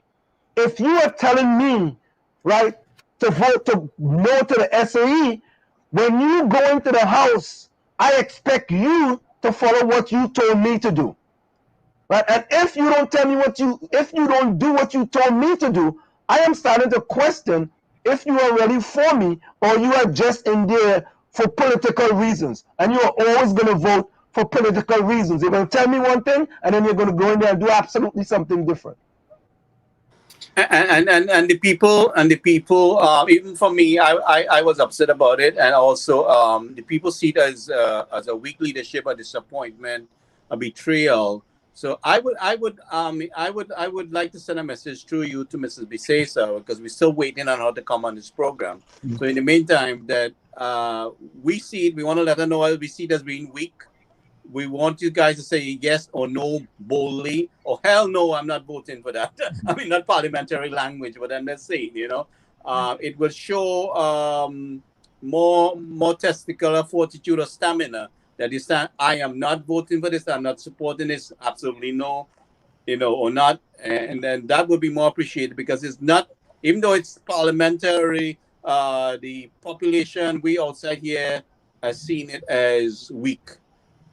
And you know something, let me add something to that. And you know something, 5 years from now, things can change, and you can change your position. And you can say, well, listen, here's why I changed my position. Put why I changed my position on the table, right? We are looking for A, B, C, D, E, right? It only have A and B. It doesn't have C, D, and E. So our position have changed, and here's why our position have changed. But with the SOE, it was such a short space of time that it just didn't look good, Let me respond to 3 areas there for you, right? At the beginning of our conversation, I told you that we're a 19th century system trying to service a 21st century audience. And the audience that we spoke to in the 1970s and the 60s on a junction, on a platform, they were not a highly informed population. Today, every single citizen is informed. I mean, you will have fellas in a rum shop talking about the powers of the president and the Speaker of the House and so on. So we're maturing, and we're maturing at a very, if you want to call it, a reasonably fair rate, because people are thinking they are challenging things. But so the people, the citizenry, they have information to work on. So we cannot deny that. However, we are caught in a Westminster system. I, as a member of parliament, I am part of a caucus, and it is the leader who makes the final decision, right, wrong, or square, right? That is the Westminster system. I don't think any one of Boris Johnson's minister can question him at the end of the day. At the end of it, that's the system that we're working with. I will not tell you whether it's right or wrong. If at the point of time that in the leader of the opposition's wisdom, that the consensus of the vote may have changed from our conversation based on information or based on how the debate went, and that leader chooses to vote in a particular matter, I could have whatever opinion in the world as part of the caucus. I cannot challenge that at the end of it, because that's the Westminster system, and we stand and we support the leader at the end of the day. That is the Westminster system. Anselm, you mentioned about cannot be half pregnant, right? And again, we operate in the Westminster system. The framers of the Constitution allowed us to be half pregnant with an abstain vote. Abstination in the voting process is written in the Constitution. So we don't abstain because we feel to it. It is a tool in the Constitution. And I want to make one other point clear before you move on. There's a difference between being a delegate and a representative. Now, a delegate is somebody who parrots the view of the people who send you there.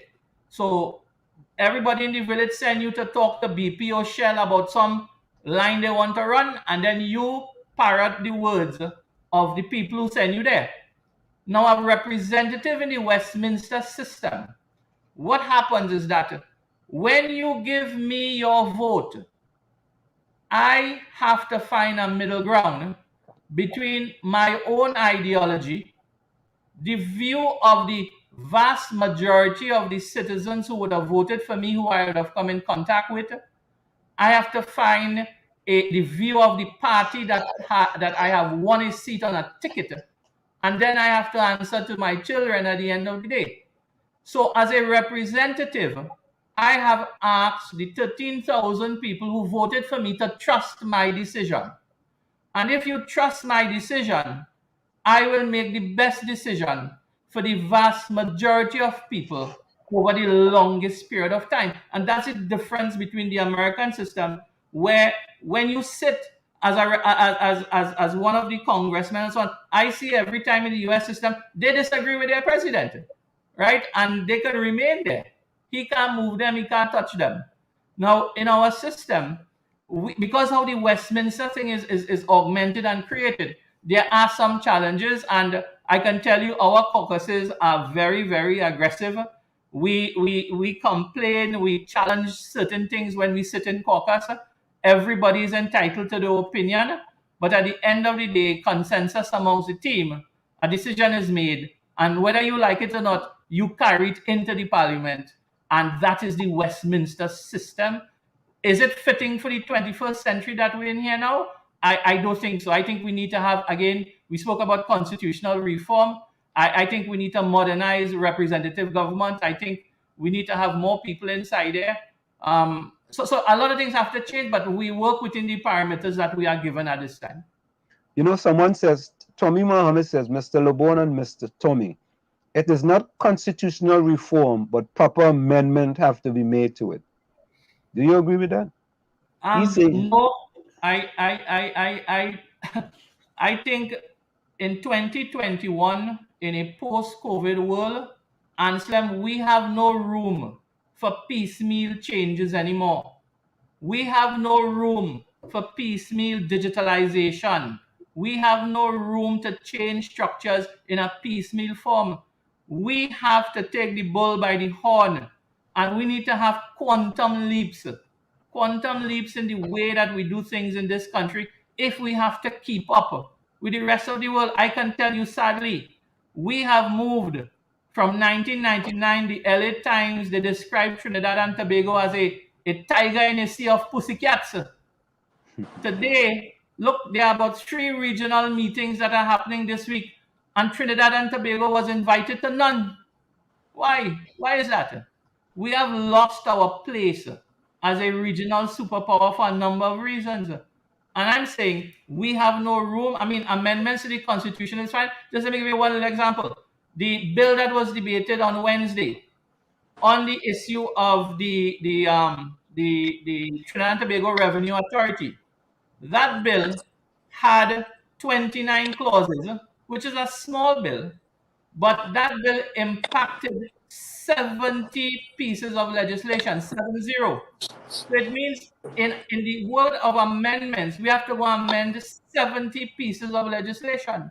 So amendment has a place, but I think, the section of the Constitution, it's not every law, but the representation of the People's Act is where we need to have a full refresh of how we go to the polls, how we govern, how we elect, how do we recall MPs who are unproductive? How do we do those things? And I think that is where the reform of the Constitution has to come in. But it has to be bipartisan. It has to be, everybody on board, and it has to be driven under the seal of the president at the end of the day. And we come up with a national strategy for a 20 or 30-year plan in Trinidad and Tobago. So any government coming in 5-year or 10-year intervals, they have to stick to national policy, which was agreed to by the people of the country, just as it's done in Mexico. So one person had this question before, right? And our chat goes so quick. The person says, what would the UNC have done different if they were in government during COVID-19? I would probably tell you that the WHO playbook, which is what Dr. Rowley and his team would have used from day one. And let me say this from the outset. I have the UNC had no problem with the medical response. Now, in the initial stages, to me, my view is that the medical response was on target. I think Dr. Rowley made some very, very good decisions in the early phases. But here where it went wrong, there was a report called the Oxford Report. And the Oxford Report said we were the best in the world, right? And when that happened, and I mean, clearly the report said this wasn't a rank, it just take out some information that the students pulled from the internet and we form a report. But what happened? Hubris set in. And the government thought, hey, we had no deaths, we had very little impact, the numbers were low. It was a good political strategy to go to the polls and say we did it on our own. And they went to the polls, they said they did it on their own, and they won the election. But the fact is, after 18 months, right, it is only over the last month. I mean, I had to set up my own COVID-19 task force in Mayaro here. When I saw our numbers were escalating out of control, I took the initiative in Mayaro here to reach out to our public servants, our CMOH, the head of the police, fire, the regional corporation, councillors, and we got together and we put boots on the ground. And we had a massive communication campaign, and I reached out to the private sector, insurance companies, car companies, and they all sent support for us here in Mayaro. If Dr. Rowley and his team had reached out to private sector up front, why it is only for the last 30 days private sector start playing a very more critical role in the COVID-19 response. So some of these things we could have done better up front. Another thing that was done, Paulie, I think the social and economic response, when the medical people say, look, this is what we want to do, the job of this government is, okay, how do I deliver to what the medical people is saying? The impact to the citizenry, how can we soften the blow? What procedures we could have put in? So there was a number of things I could give you, if we had a discussion for another hour or so, some of the ideas we had, because I executed it in Mayaro, and we moved our proportional ratio of active cases from 89% down to 2% in 3 months. We moved 40% of the TTPS who were in what you call cyclic quarantine because of the lack of masks and gloves and sanitization. We provided all those services to all the police and fire, and we got their rotations down to under 5%. So you expand what we did here in Mayaro to the national community, we could have had a greater impact in terms of how we would have dealt with COVID at a national level. Speaking about, in reference to that, I recently saw something, I believe it was yesterday, where 36 persons were arrested and in the Mayaro police station, and 14 were children, and the youngest was 9 months old, over a week, and with fever symptoms, and the government has not responded to do anything about that. Did anybody reach out to you? Are you aware of what's taking place there? Yeah, again, because of my relationship that I have with several of our agencies, I must tell you, as a member of parliament, I have no constitutional powers over the police or the health or so on. But again, it's about relationship, and when things happen that upsets these agencies, and when I say upset, not in an emotional way, I use the term upset in terms of it breaks the rhythm of the organization. They would normally reach out to me and says, well, MP, look, this is happening. So on Monday, this is last Monday, I was given an update that there was reports of some Venezuelans that came off a boat, and they were seen on the coastline, and by the time the police got there, they took into custody exactly what you said, the 34 people, several children, babies, young women. And with the protocol that the police have now, all of them were taken to the Mayaro police station. They were secured in 2 separate areas. They used some of the cells. The cells couldn't hold all of them, so they were spread in some of the other areas. Mayaro police station is a pretty big station, and I understand that the shift that attended to them, they were kept on for 24 hours, so they would have very little exposure to other police officers. It took about 2 or 3 days, I think 2 days, to get immigration up to Mayaro to get them moved to the facilities, the immigration detention facilities.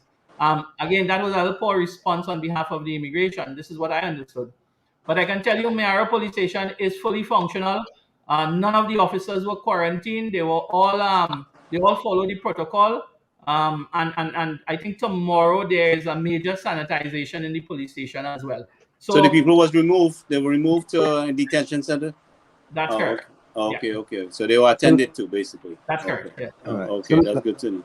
Let me quickly bring in Diana here. I don't know if Diana has something she want to add. Hold up. Hey, Diana, how are you? Diana? It's Newark cleaned up. Diana.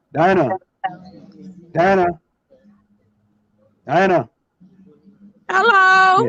Yeah. Hi, everybody. Yeah. I'm in Newark, New Jersey. I just came from Eddie Griffin's show. I'm laughing. Tears coming on my eyes. I had a wonderful time, Anselm. You miss me? You guys miss me? Yeah, we have MP Rushton Paray So I'm with just us. checking in. All right. Okay. All right. Thank you so much. We'll see you. All right, guys. Okay. All right. Good Cool. evening. All right. Hi, sir. Hi, Marshall. Hi, Phantom. Hi, all my buddies in the chat. Okay. All right. Then you don't have any questions from MP Paray, or you gonna? Any questions? What was his topic about? What were his No, Diana, don't worry about it. Just finish. We'll do that next time. We'll do that next time. Finish your enjoyment, and we talk to you next time. Just checking in. All right. Cool. Yeah. Okay, Diana. Anselm and Gary, I am about 15 minutes away from home, and it's almost 15 minutes. Yeah. David, thank you very much. But before you go, right, we always ask everyone that comes into the village, if you have a message to send to the Prime Minister of Trinidad and Tobago, Dr. Keith Rowley, what will be your message to the Prime Minister? Oh, I have the message that I keep sending him all the time. Prime Minister, you are the leader of this country. Kamla Prasad Bisesa is the leader of the opposition. He has the mandate, you have the mandate to lead this country.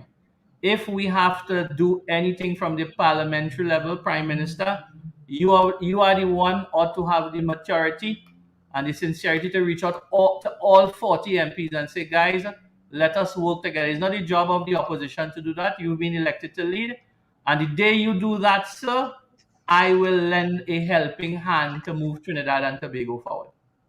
That's my message, sir. Thank you.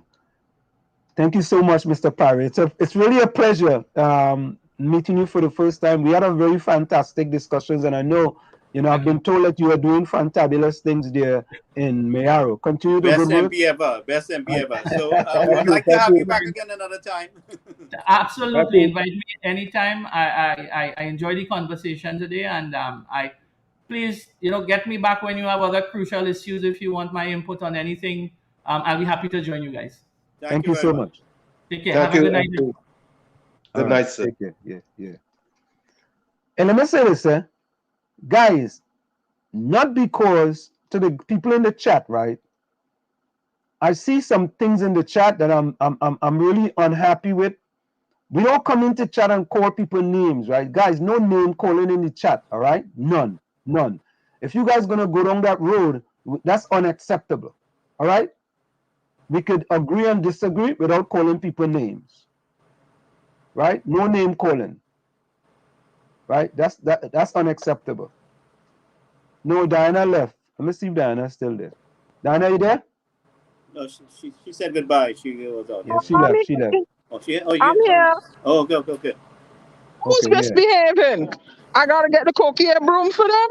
Yeah. We have well, whoever you are. When I'm back on Tuesday, the coquille broom coming out. Yeah. Because we have different people in the chat who calling people names, all kind of things. And we don't tolerate that, my people. We ain't tolerating that at all. All right, Olio? No. All right. Olio, no, we could keep it peaceful. Yeah. Right. Hey, Tommy Mohammed, welcome, boy.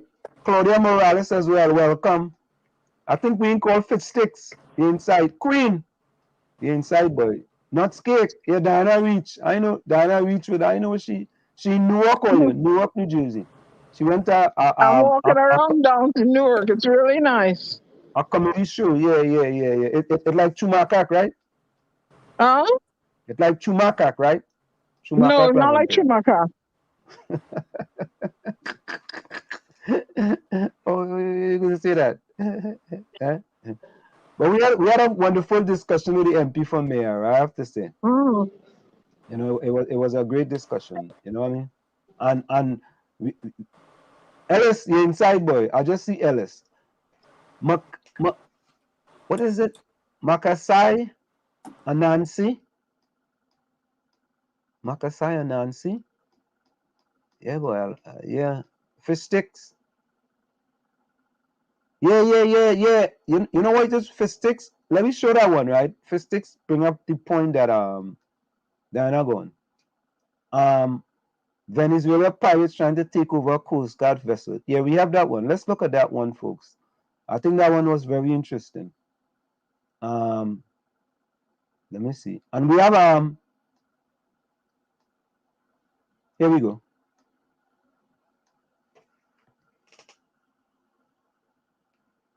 Alleged Guardia Nacional officers gone rogue leads authorities to uncover a plot to smuggle guns into Trinidad and Tobago. Mayaro Rushton Paray has more on this story.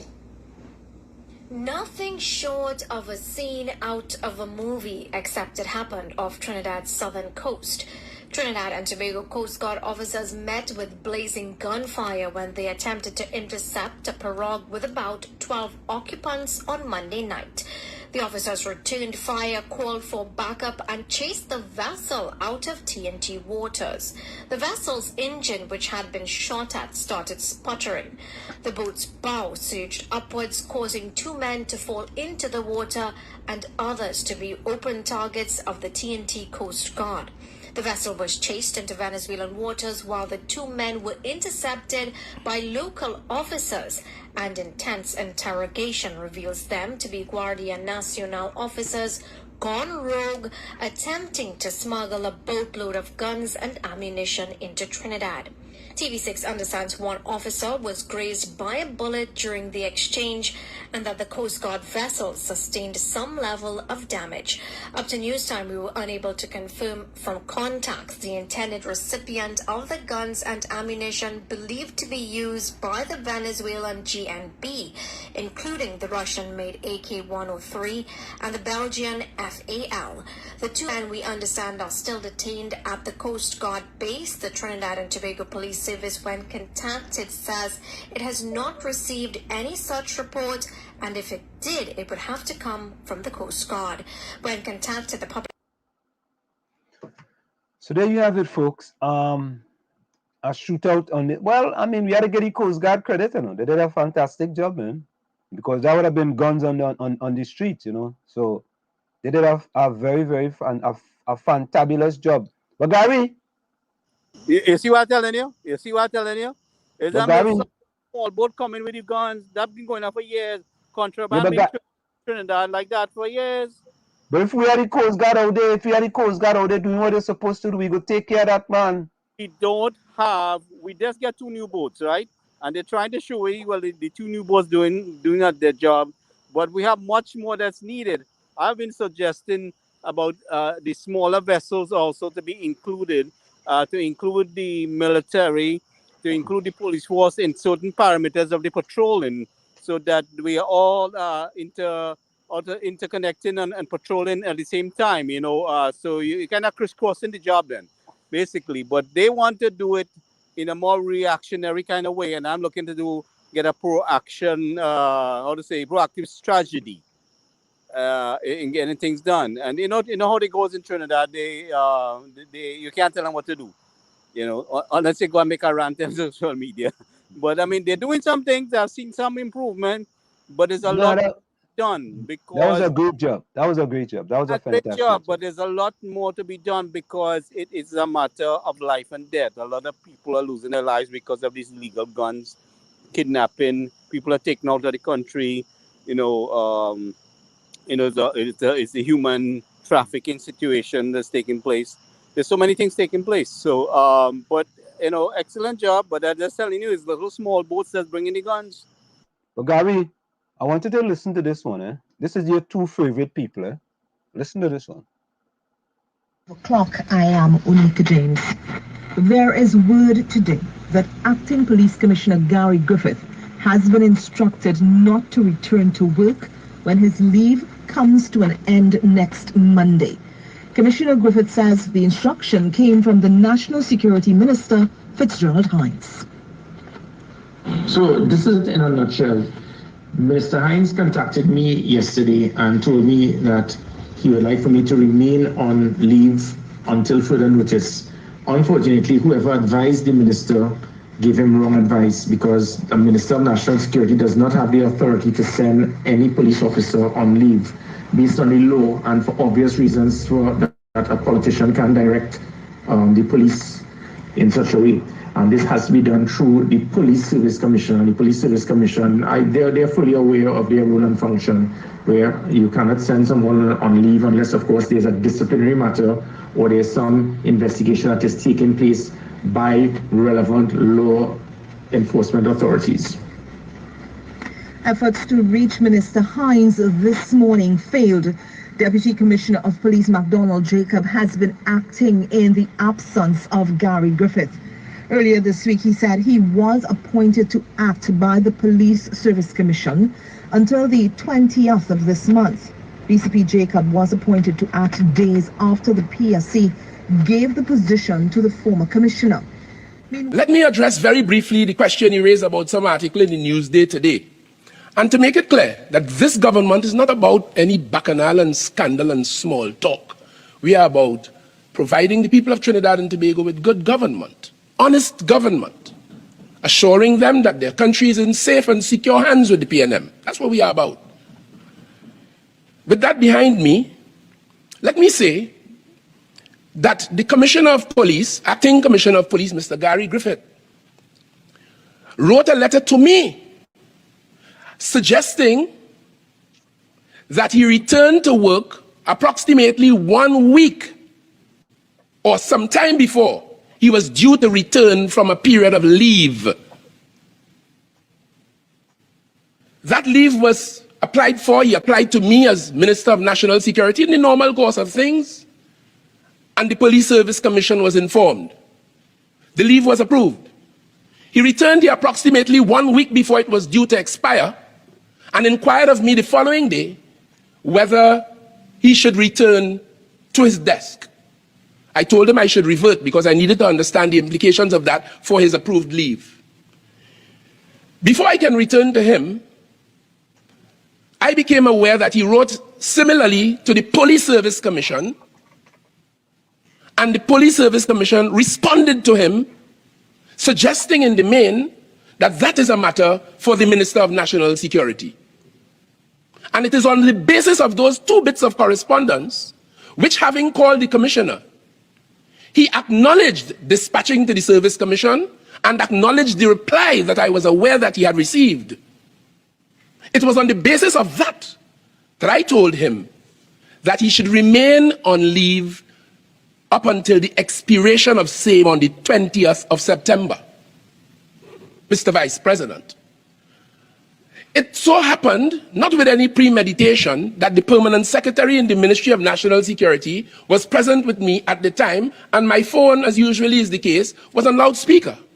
So the Permanent Secretary of the Ministry of National Security overheard everything in the conversation, and I want to report to Senator Mack and the country today in the spirit of truth and honesty that I told the Commission and repeated myself twice, making it pellucidly, abundantly, sufficiently clear for any child to understand. I am speaking about you staying at bay until the expiration of your leave. He acknowledged that and went off of the phone. So to suggest, as Senator Mark did, that this minister told him that he should not return to his desk beyond the 20th is clearly missing the mark, as he always does in his scandalous, and if you would permit me, a colloquialism, bacchanalish tone, which we reject. So there you have it, folks. What's the time in it? 50. Yeah, both sides of the coin. Let's go for a quick station identification. When we come back, we're going to address both sides, because it seemed to me that the truth is somewhere in the middle. It's in the village with the DAG Triplets on WZYE 95.9 FM. Of course, we come to you every Tuesday, Thursday, and Saturday from 7 to 9 p.m.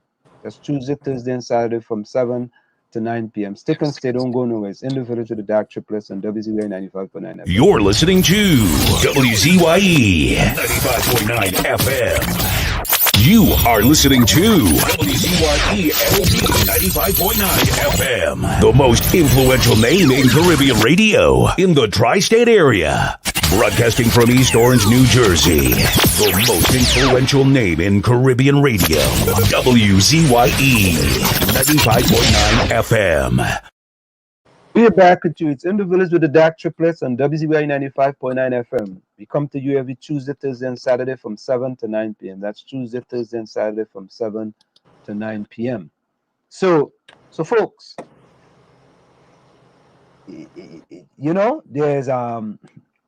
there's my side, there's your side, and then there's the truth, right? So who's speaking the truth? I don't know. I don't know who's speaking the truth, right? So Mr. Hines is saying one thing, and Gary Griffith is saying another thing, right? Well, maybe there is a miscommunication or misunderstanding of communication. So I will wait for clarification, because I don't think Gary Griffith will go out there and lie about it. So I would say there was a miscommunication somewhere, or somebody misspoke of what they meant. And I will leave it at that for now, and let's see what transpires within the next couple of days. There is rumor that there is an objective within certain elements of the government to ambush the reappointment or reinstatement of the Commissioner of Police. And I am looking out for that too. So all eyes will talk, man. No, all eyes will talk. Eyes will talk. In my mind, we take everything into consideration. Security and intelligence, right? We don't ignore anything. So I am aware of it. And I know there are people within the police force that want Gary Griffith to come back there, because he somehow obstructed what they were doing. There's a lot of things that were taking place. We had Steve Williams here recently, and I mean, he had some issues. Also, he had the same issues. In fact, it was worse under his watch. Gary Griffith was able to change some things drastically, but I guess the structure does not allow him to make some changes. But Gary and Tommy, look at Ellis. Look at Ellis' comment, right? This is what Ellis says.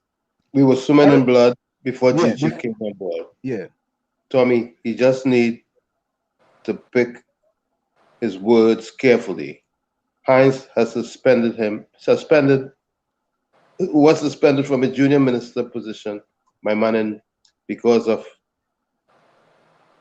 anybody remember? No, Ellis, right? We were swimming in blood, right? Ellis, I want to ask you a question, Ellis, because we like to debate it. Ellis, I want you to tell me what happened in Trinidad in 2019. If we weren't swimming in blood in 2019. Ellis, I'm waiting for you, Ellis. Put it in the chat. I want you, Ellis. And Ellis, I'm going to go even further, Ellis. What about 2018? Were we swimming in blood or not? What about the ramped up extrajudicial killings since he's been the... Tommy, throw that into. Ellis, we're throwing that into. Ellis. Well, I would say... More blood. I would say that judicial killer came about with those chastising the police commissioner. And Gary, it is illegal, Gary. Without nothing to do, you can't just go and shoot men, right? Because you have some beef or something. Well, we don't know. Listen to me. Some of it, we have some evidence of some things, but we don't have the 100% fact. Gary, when the narrative is one shot, one kill, what the hell do you expect to happen? Yeah, but sometimes you have. Listen to me. Sometimes it's like gun talk. You know, they give you some chat. You get Nah, Gary, gun talk. One shot, one kill is gun talk. But you have to send a message. The criminal, listen to me. You saying that, but you have no understand what the man was up against. But what did Stephen Williams say? What did Stephen Williams say? A fish doesn't rotten from the tail. No. You can't go there with this philosophy because, like I said, Gary Griffith was a head implant, and Stephen Williams was up against things that he could not challenge because the structure that he was working with is he cannot fire some people just like that. He had to have the sufficient resources to investigate those who were working with him and undermining him. Number one, he didn't have that. And then there was a body put in place that was, he didn't have the right resources there to counterattack the situation. So Stephen Williams might not have been as vocal as Gary Griffith. Yes, because he was dealing with the same situation. You have people undermining you on the force that was supposed to be working with you. Guys, let's bring in Marsha Walker. This all I will say. All I can say is that I want the people to prove to me the things that Gary Griffith has done to be a successful commissioner of police in Trinidad and Tobago. That's all I'm asking.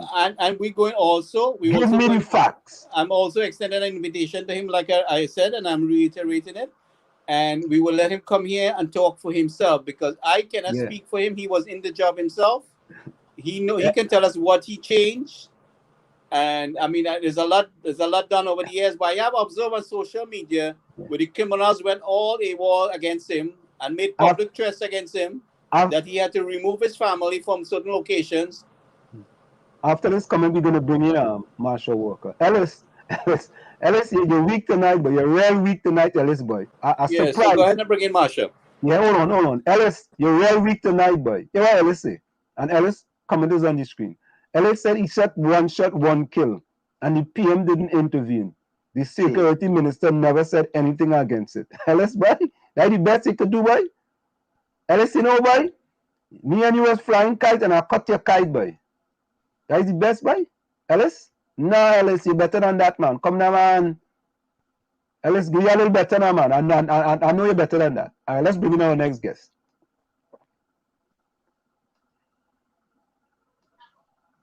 Hello, Marsha. Welcome to In the Village to the DAG Triplets on WZYE 95.9 FM. Of course, tonight, we don't have 1/3 of the DAG Triplet. That's Diana. She's in Newark enjoying herself at a comedy fest.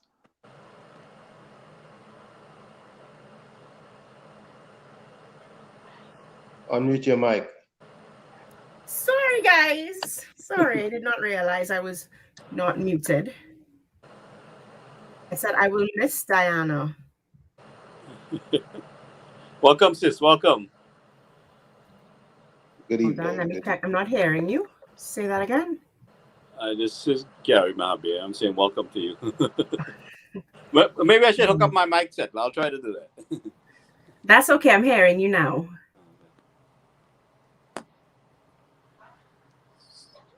So the conversation got a little hot about our commissioner of police. Yes. Oh, there we go. I was listening in. We are back. We are back with you, Marsha. Sorry, I buffered there for a little bit. Okay. So did you hear me? Yes. About the commissioner? No, not that, but just about who's in the village tonight. We have Gary. Yes, well, I know Diana is not here. Right, she's Diana's in a not here. comedy festival. Right. Gary. She's from poet to comedian. All of a sudden, she want to think she's a comedian now. So she's going to a comedy fest. So Marsha, how are you? I am great. And how so you were saying something about Gary? No, I was not saying anything about Gary. I was telling her what we were talking about Gary. Well, I mean, when we come in, you will not get me to participate in such a conversation. Oh, that's all right. That's no problem. So, Marsha, tell us what's happening in your neck of the woods, in your constituency. I've seen you've been doing some stuff. They're pretty busy assisting people and addressing the issues. Can you enlighten us a little bit what's taking place? Sure. Well, I mean, as you know, our lovely member of parliament has decided that his office is closed due to COVID. How convenient. And whereas other MPs are taking, 2 days face-to-face meetings, and the rest of the days they're doing Zoom meetings and stuff, we're not even able to contact our MP via Zoom. We're not even able to call him. There's just no option for us. So people turn to me because apparently I am available. So we're just trying to get things done. Water continues to be an issue. In fact, today, tomorrow we'll go do the video.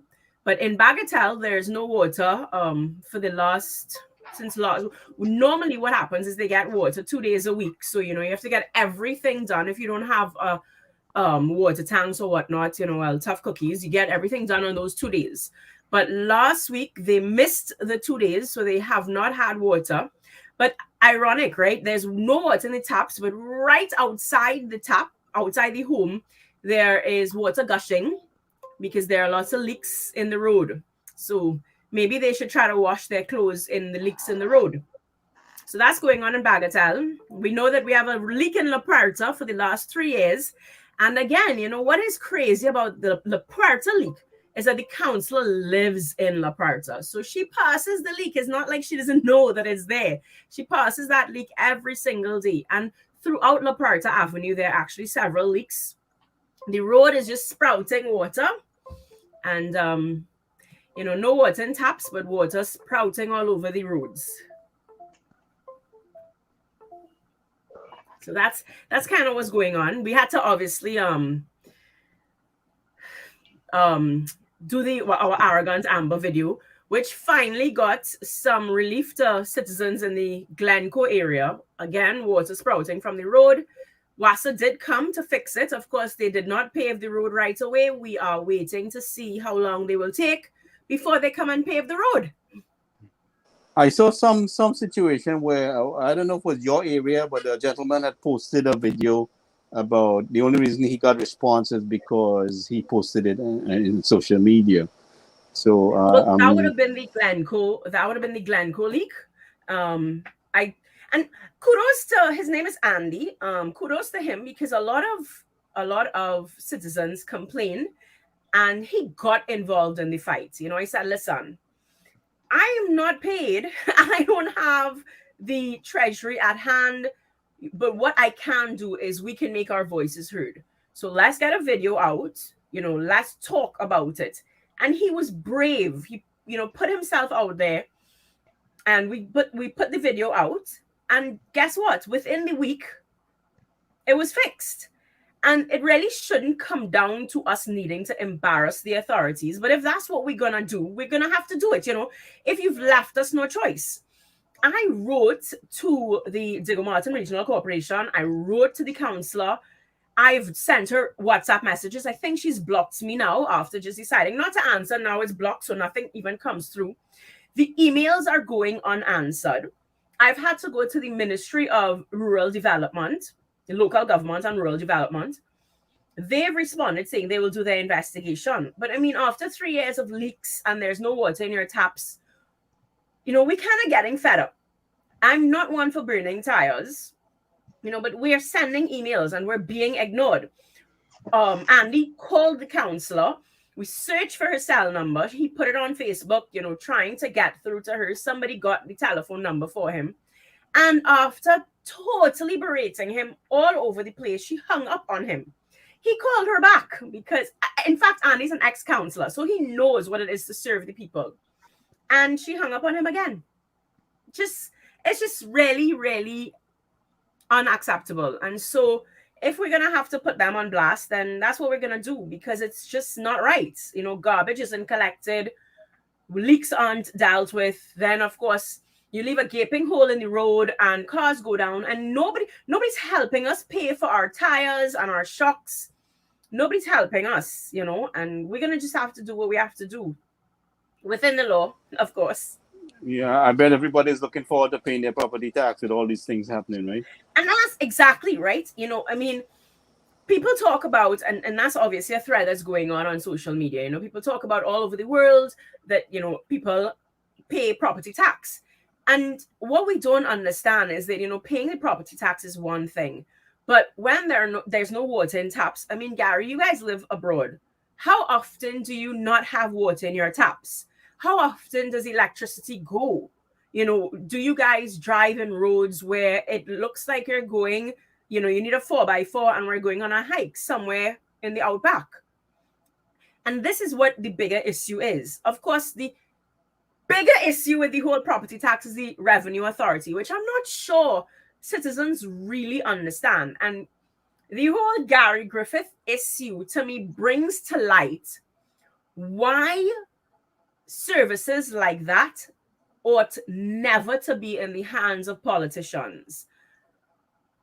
Gary Griffith was able, there was a nice link, the PSC, and without that independent body, you can have a Minister of National Security at a women fancy threatening a commissioner of police. And of course, when you have people like that who have to sing for their supper, then that's a dangerous road that we're going down.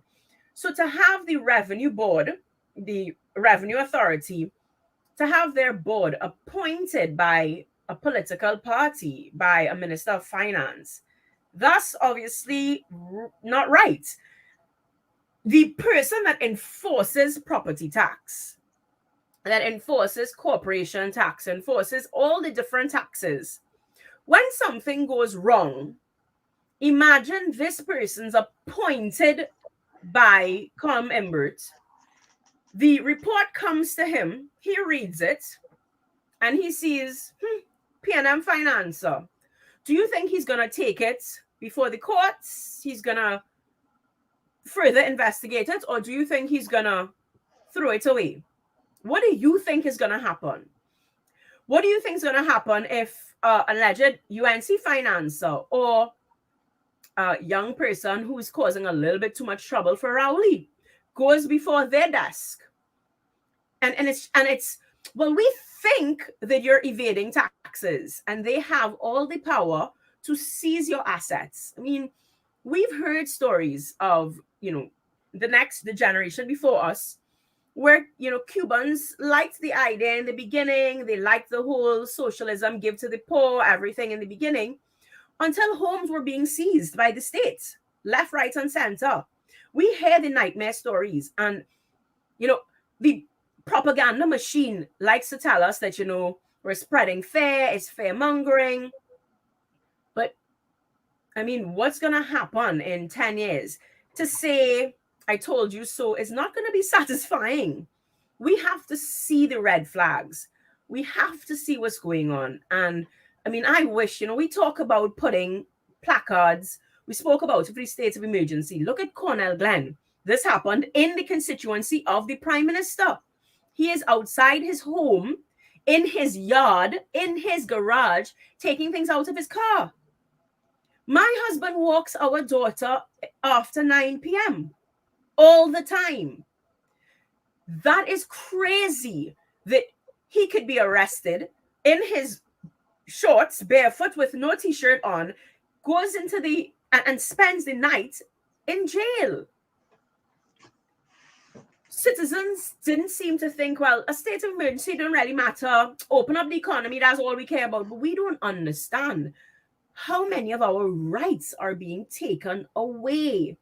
Do we think that it's coincidence that during the state of emergency is when we have to put in that very, very intrusive valuation form? I mean, the only thing they didn't ask is what color bra I'm wearing when I'm home. It's definitely a slippery slope that the country's on, and I'm not sure that Trinidadians, we talk about stay woke, but I don't know that we're even woke enough to stay woke. It's really scary. And Sam, you still there? Yeah. Y'all are really quiet. I've never been on an interview in the village where I get so much talking time. I just want to know if he lost his connection. Okay. No. All right, yeah, listening. I like to listen.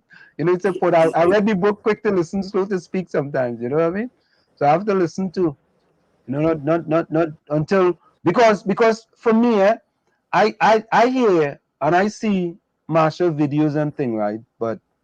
And I know Marsha says she doesn't want to express an opinion on Gary Griffith. But I think in the politics today in Trinidad and Tobago, I mean, other than Nicki Minaj, of course, right? It's either Nicki Minaj or Gigi, all the time. But what is your take on Nicki Minaj? What is your take on the Nicki Minaj situation? We don't have to get into the vaccine well, stuff. No, right? I've been very vocal about it. I think it's very double standard of us. We want celebrities to speak about the vaccine, but what we want is for them to speak the way we want them to speak. Otherwise, hush. And I have a big problem with that. The way trust is built is you give me all the facts. Allow me all the facts and let me make my decision. From the time politicians start to seem as though they're pushing a one-sided agenda, then the trust becomes eroded. We wonder if you're telling the truth, and things come out. At the end of the day, they'll come out. Say to me, this is the situation, and let me make my own decision. So to give Nicki Minaj basically a gag order for speaking what she believes. And the thing about it is, we need to understand anti-vax versus vaccine hesitancy. I need more information. I'm still not sure. I don't know who to trust. This is all relatively new. And there is information being thrown at us from every angle, and we just don't know who to trust. Senator Vera spoke about alternatives to the vaccine. I'm waiting for the president to all of a sudden revoke his appointment, because he was brave enough to speak out and say, are we considering something else, or are we being led by big pharmaceutical agendas? And that's a big thing for me. I think that we cannot victimize those who do not hold our opinion. And that is with everything. This divisive way that we have, like, if you don't agree with me 100%, and we don't even seem to find gray areas where we can find some common ground. Either you agree with me 100%, or I am going to drag your name through the mud. I'm going to be as personal, as nasty, as vindictive as I can get to make sure that you say what I tell you to say. And I'm really happy that somebody with a little bit of clout is able to stand up and say, no, I am not pushing your agenda. I'm not going to be your puppet. So I'm kind of happy that she spoke out. Well, let me say this, Marsha. Nicki Minaj has 157 million followers on Instagram. Let me repeat that. Nicki Minaj has 157 million followers on Instagram. Yeah. On Twitter, Nicki Minaj has 22 million followers. Yeah. Nicki Minaj is a Trinidadian, born in Trinidad, right? Mm-hmm. And just last year, she was through the tracks in Bonds Road. Right. So she's not even, it doesn't appear that she's forgotten. They didn't have to go and meet her in Hyatt. She was through the tracks in Bonds Road. Yeah, and to me, Trinidad and Tobago had a great opportunity, right, to bring in Nicki Minaj and her crew and have a discussion. Let's talk about this thing. Let's see how we can work together, not just for this, but for so many other things that's happening in Trinidad and Tobago. Yeah, of course. Right? Instead, we have totally ostracized her. We've gotten her mad. So now everybody's tagging her. We have no water in our taps. We have no this. We have no that. So instead of being our ally, she will show the world just how backward we are. If we thought that our internet connectivity and our ability to get on Instagram was a problem, she will show the world just how backward we are. And to me, and I was talking to a good friend of mine, I said, listen, man, we are in the social media era today. If Nicki Minaj tweets a sentence, it goes to 22 million on Twitter and 157 million on Instagram. Imagine and we Nicki seem to Minaj. think that we should make her our enemy. Right, Well, you know, right. I mean, my our thing prime is, minister says, "Who the hell is the states?" That was his attitude. Who the hell is the states? So we clearly do not understand what. I mean, and I'm not saying to sell your values out. That's not what I'm saying. But there's nothing that Nikki did or said that warrants the way that we've treated her. And as I said, that's a big potential ally. You need As to a matter of know fact, who you are in this world. yeah. Go ahead, Gary. Gary?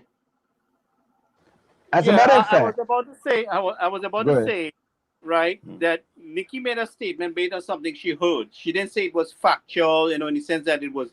All she said was that made her a little more conscious, basically, that about taking the vaccine. That she wants a little more information. I didn't see nothing wrong with what Nikki said. you see, Gary, right. But for example, here in the United States of America, I'm not sure right? if I've lost you. Are you hearing me? I am. I'm hearing you.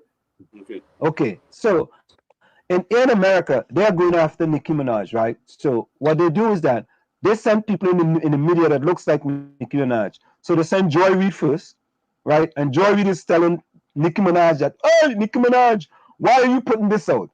A year ago, Joy Reid indicated that, I'm paraphrasing. I saw that.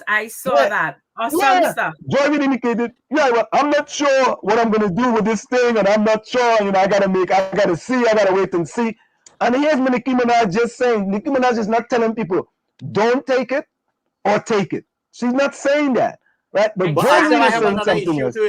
I have another issue. But one other one, Gary. Don Lemon then goes and attack Nicki Minaj and talk about Nicki Minaj Botox indirectly. She's talking about Nicki Minaj Botox. And Nicki Minaj came right back at him. Right back at him. And so Don Lemon opened himself up. Everybody's looking for their 2 minutes of fame off of Nicki Minaj. But you don't get to the 100 and something million followers, and you don't get to where Nicki Minaj has gotten by being a pushover and not being able to fight. And what these people forgot is that she's a rapper. She is used to being aggressive. She knows how to be aggressive and how to use her words to push you down. So this is not a fight that you need to go in lightly. Mm-hmm. The thing about it is, let me tell you something. I don't listen to her, I'd be honest. My kids will probably never listen to her. Hopefully, God's grace be with them. But, kudos, because we don't fight evenly in Trinidad. We don't fight fairly. And so it's good to see, and especially a woman, because you know what I think about our prime minister and the way he views women. So it's good to see a woman putting everybody in their place and fighting and standing. And so I'm pretty proud of her. Stand and fight. And say, come, bring all you've got. Bring it. Let me shoot you all down one by one. They can't fight Nikki on a street fight at all. They wouldn't win at all. No, they can't. No, they can't. Nicki Minaj is powerful, man. Powerful. She is. And powerful. As you said, it was a missed opportunity. And the thing about it is, right? The thing about it is, we don't seem to see these things. So we want to spend 14 million on Panyard and all kind of thing all over the place. And we like to say tourism. It costed nothing to have Nikki as an ally. Nothing. Right? When she made that tweet and the world came against her, Trinidad was supposed to stand and say, this is ours. Yes. Back off. That's what they were supposed to do. They were supposed to say, we stand by our own, because that's the kind of people we are. We are loyal to our own. We're not, but what we've shown the world is that we're crab in a barrel, and that's why we can't get past third world. Let me tell you something. My husband could be wrong in public, a taken bullet for him. When we come home, he will get a good tap up. But you see, in public, that's my man. And nobody, I pay for the right. Nobody in insulting my husband. And that's in loyalty. You see, Jamaicans and the patriotism, that's what we miss. That's what we lack in Trinidad. She is red, white, and black. Back off. I don't care what you say. And that's what we lack.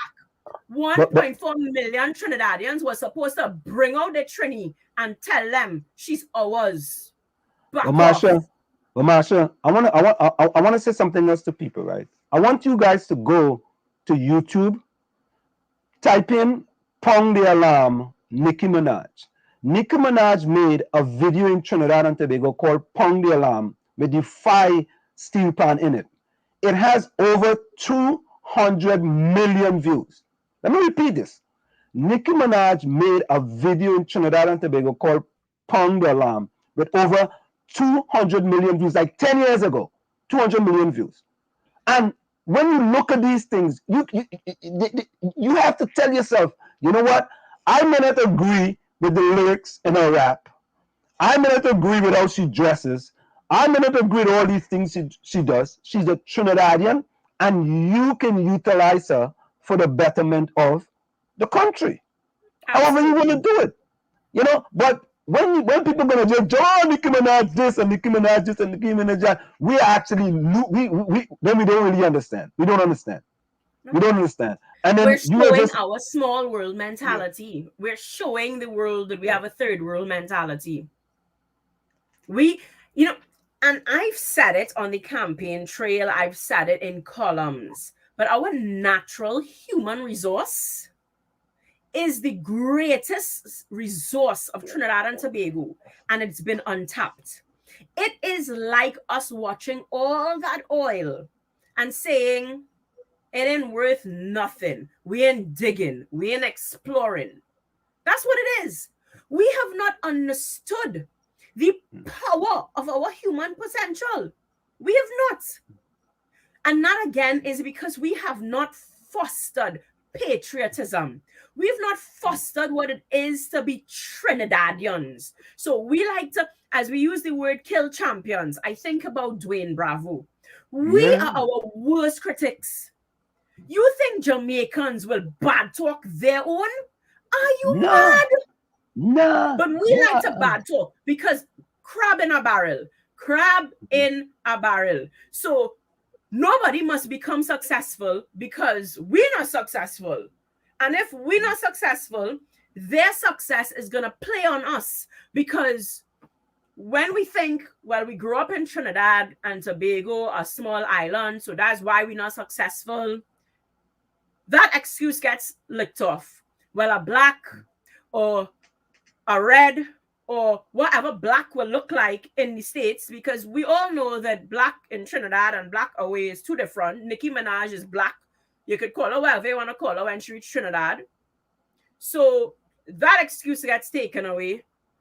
Well, I grew up in the ghetto, the system against me. That excuse gets taken away.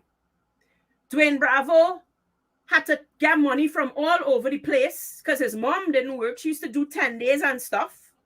And the father used to work taxi for somebody, so he didn't even own his own. Yet he's still Dwayne Bravo. So when our excuses get taken away by these people, there's something inside of us that says, I need to pull them down to help me feel better.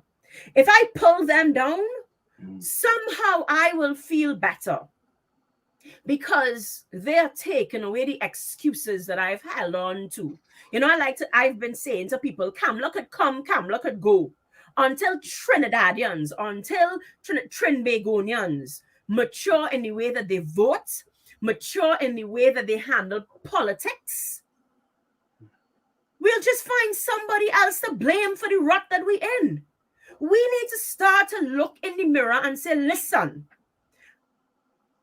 are we really paying attention? Do we tune into Parliament Channel? Do we go beyond the headlines? Some people don't even read the whole article, much less listen to Parliament Channel. They won't even read the whole article. They run with a headline.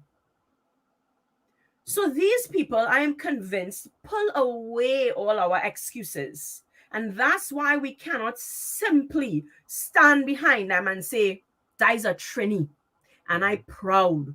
And come what may, I back in her. Hey, Ellis, you're back. Ellis, you're back in the fold, boy. Ellis saying Trinidad, we don't build champions, we kill champions. Ellis, I know, no, boy. You went and drink your stag. So, my issue with this vaccination situation is that the media platform, the owners of the whether it's Facebook or YouTube or Google, seems to be working against those who oppose or have. They are covering up any kind of adverse reaction. They're playing it down. It's like not a big deal. Look, we have people in Trinidad that I heard that died 3 days after the vaccine or had a stroke after the vaccine. So why are we suppressing the truth? I mean, some people are fine with it, and some people are not. But why are you muzzling those that have an issue with it? Why are we covering this up? Gary, I want to stop you. I'm going to answer that too, because I spoke about that in the beginning, but I want to answer this that's coming up where Nikki could say what she wants about Trinidad. Right is right and wrong is wrong. That's not what we're saying. What we're saying is, first to begin, she did not make a statement that was outright wrong. Yeah. And we said from the beginning, instead of picking up the phone and reasoning, and that is what we lack in Trinidad and Tobago. Someone says something or does something. Paolo Crinham wrote an article about that when someone jumped the line the other day with him in the gas station. And when he spoke to him about it, he said, what are you going to do? Hit me? We are overly aggressive and we do not know the art of debating. We do not know the art of conversation. So Nikki said something and we didn't think that it pushed our agenda, because that's basically what we didn't like. We didn't like that it pushed our agenda. It didn't push our agenda. We also didn't like that it exposed the backwardness, because I know a lot of people had the problem with Instagram. And at the end of the day, if this government was serious, they would produce poverty statistics, because if 20% of Trinidad and Tobago lives under $1,000 TT a month, don't tell me that everybody on Instagram, because at $1,000, they do not have cell phones, they do not have access to internet. That is why 60,000 children did not attend online school. They had absolutely no access to internet. So how are you having access to internet? And she's wrong by saying there are some people who cannot access Instagram. Instagram is accessed through internet, through electricity. And whether we like it or not, there is still a huge amount of poverty in Trinidad and Tobago. And we need to admit these things. We need to bring data. Bring data. You had a problem with what she said. Bring the data and show her that she's wrong. Have a conversation with her and say, how can we turn this around? Because she's still a Trini and we're still going to defend. But this person at the end, whoever just commented there, didn't hear what I said about, I will defend my husband in public, and in private, I will say, babe, what you did was rubbish. And I think there's the best way we could handle it, and let me put a better face out. But no, we decide we're going to kill her. We are going to stamp our small authority all over her. And that's what I'm saying. This is where, and this is what I think the whole panel is saying. That's where we went wrong. We missed an opportunity to dialogue, to have conversation, to be civil. I listened to the Trevor Noah interview, and he spoke about, giving her the time, giving her the patience, being decent, having conversation, having patience. And that's the difference. That is where we need to show, are we a mature society or not? Have we grown out of the plantation or not? And that is what we fail to show. We fail to show loyalty to our own, and we fail to show how we can, behind the scenes, handle something internally. Clearly, we forget about airing dirty linen in public.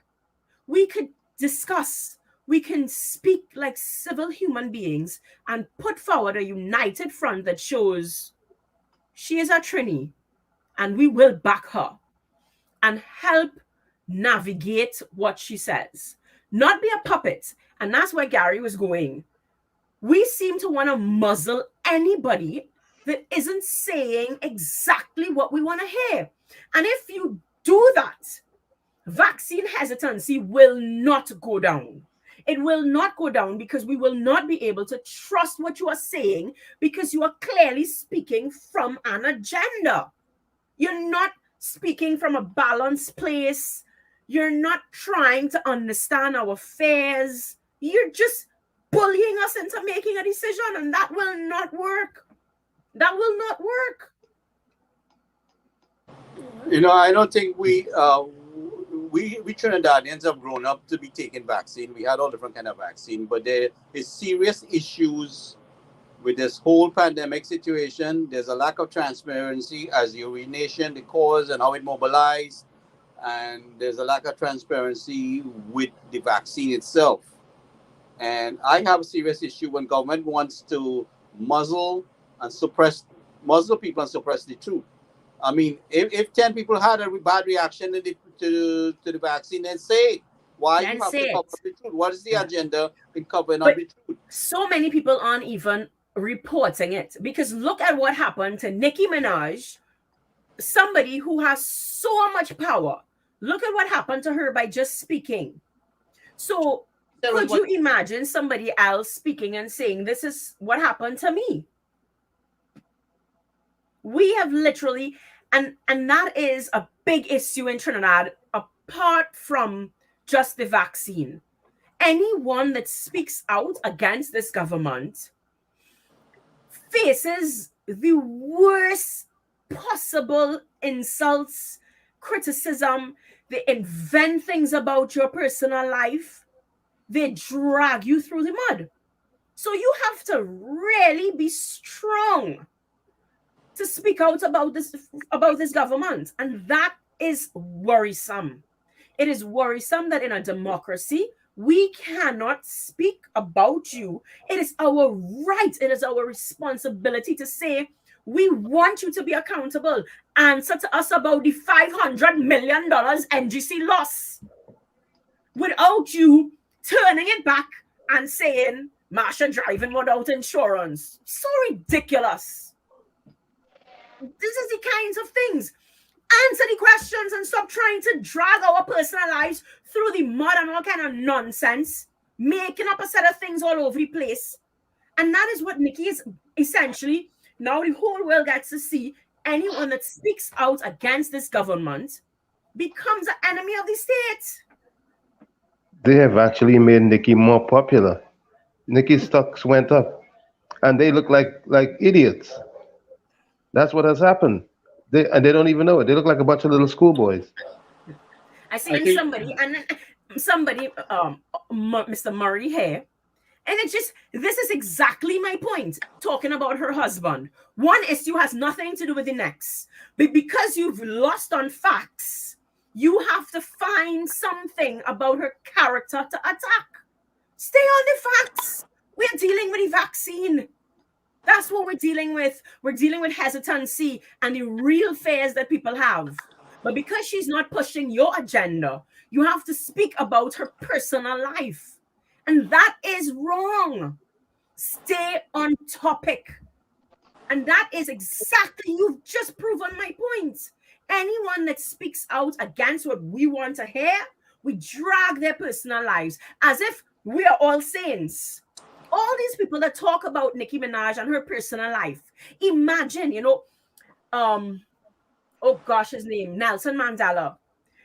He spoke about, it wasn't Nelson Mandela. Yes, it was Nelson Mandela. He spoke about public life and how it shines a magnifying glass on your life. And there is this pressure to be perfect because the standard that the world holds you to is near impossible. Things that the regular human being dealing with and happy to get away with is taken and is magnified to pull people down. And that's exactly what they're doing. I mean, if Nikki really wanted she could talk about incest rates in Trinidad and Tobago, which are still very high. These are conversations that nobody wants to talk about. Why?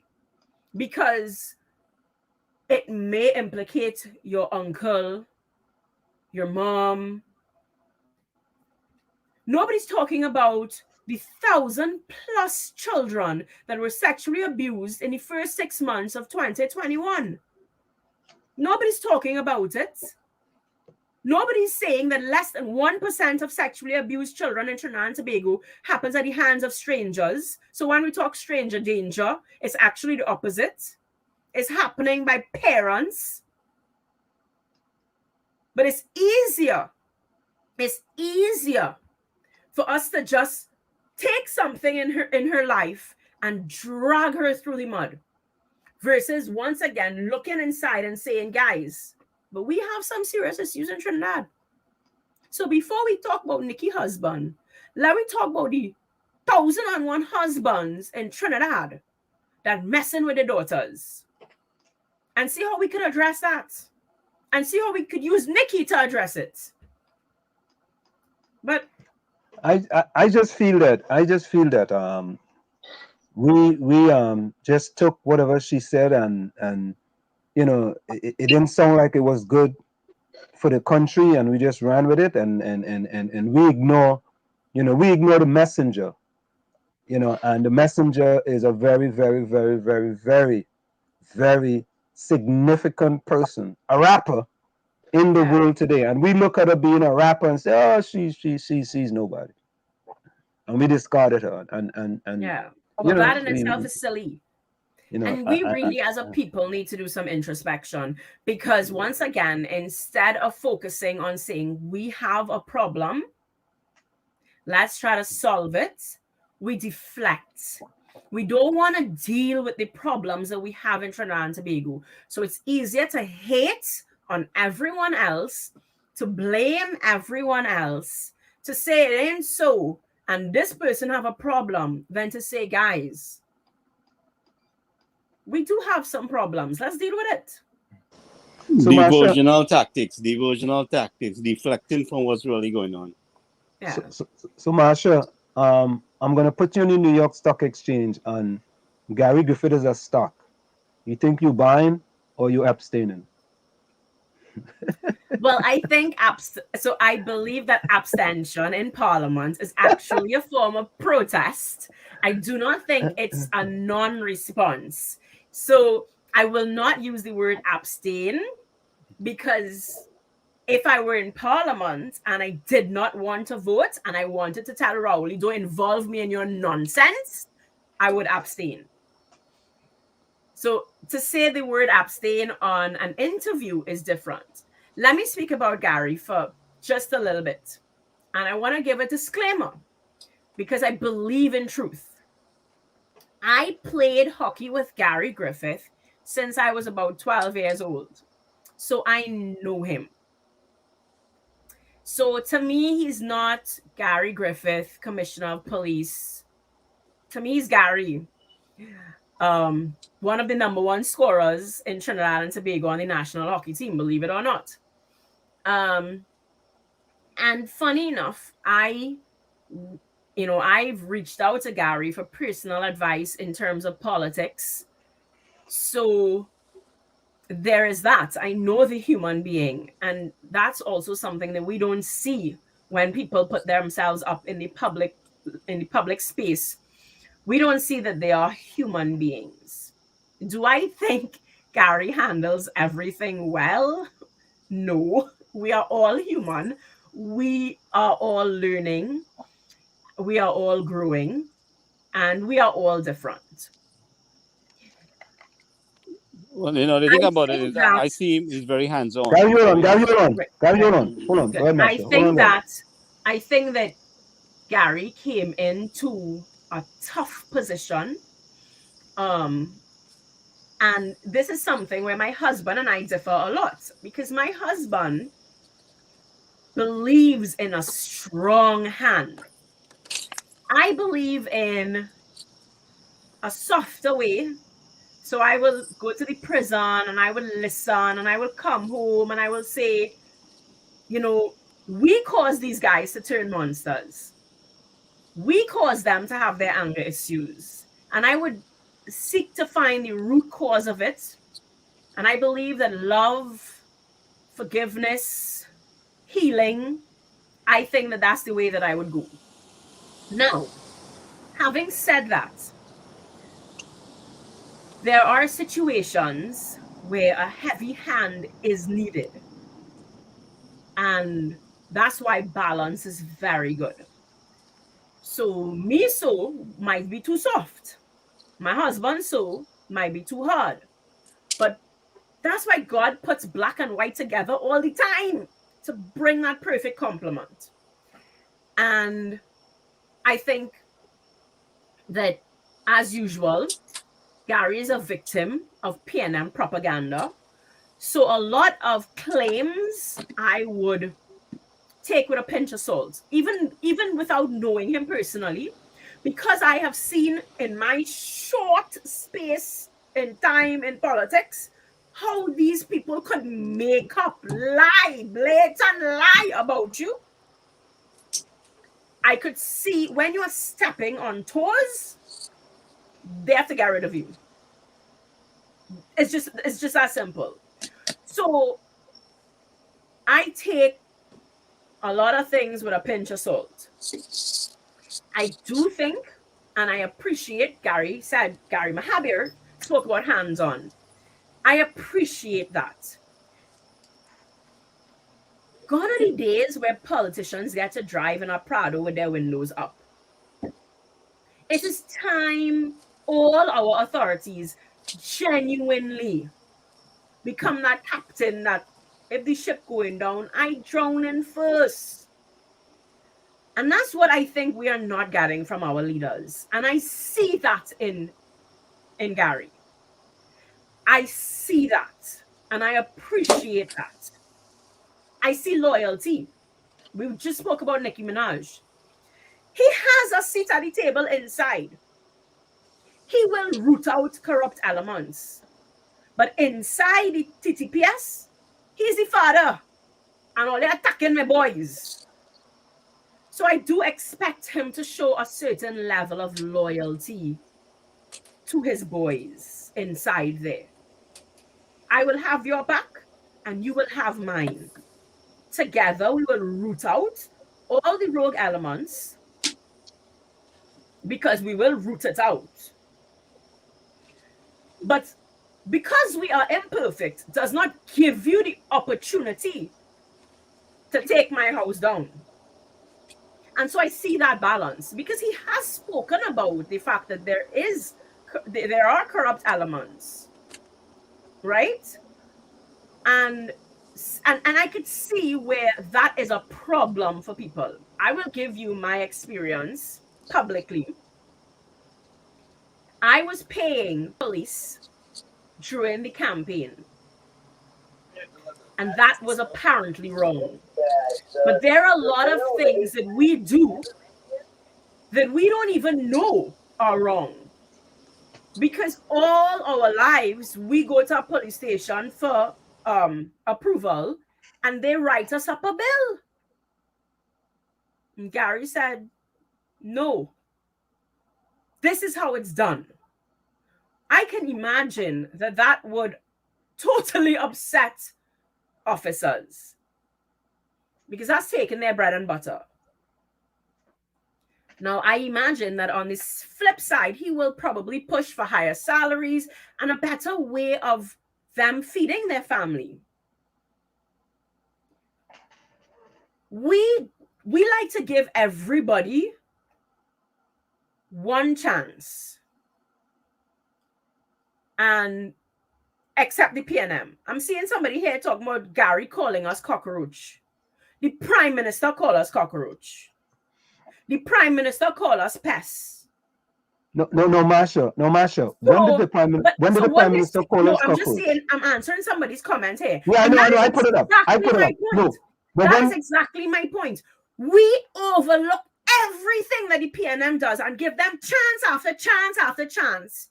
and then expect somebody to come in with a magic wand and in one term fix generations, decades of mismanagement, decades of a corrupt culture.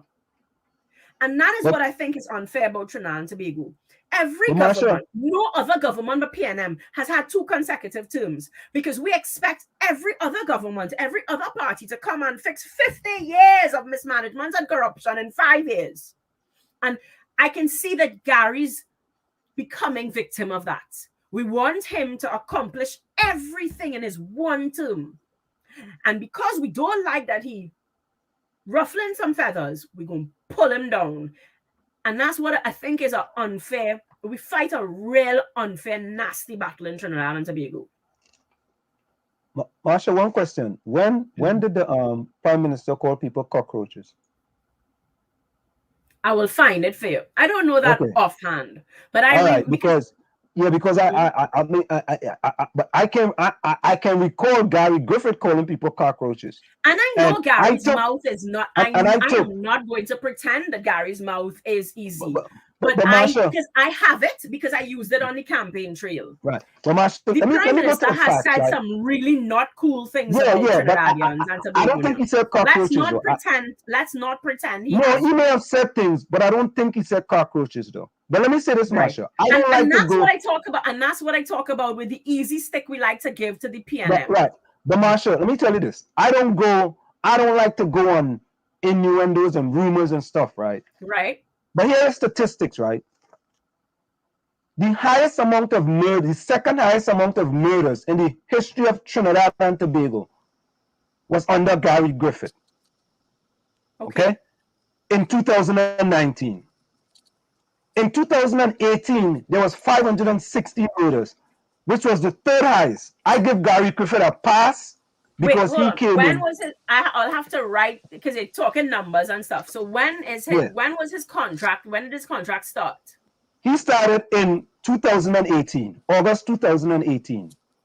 Stephen Williams was from 2012 and to 2018 was the highest. Yeah. 2019 was the 2nd highest murders in Trinidad and Tobago in the history of Trinidad and Tobago.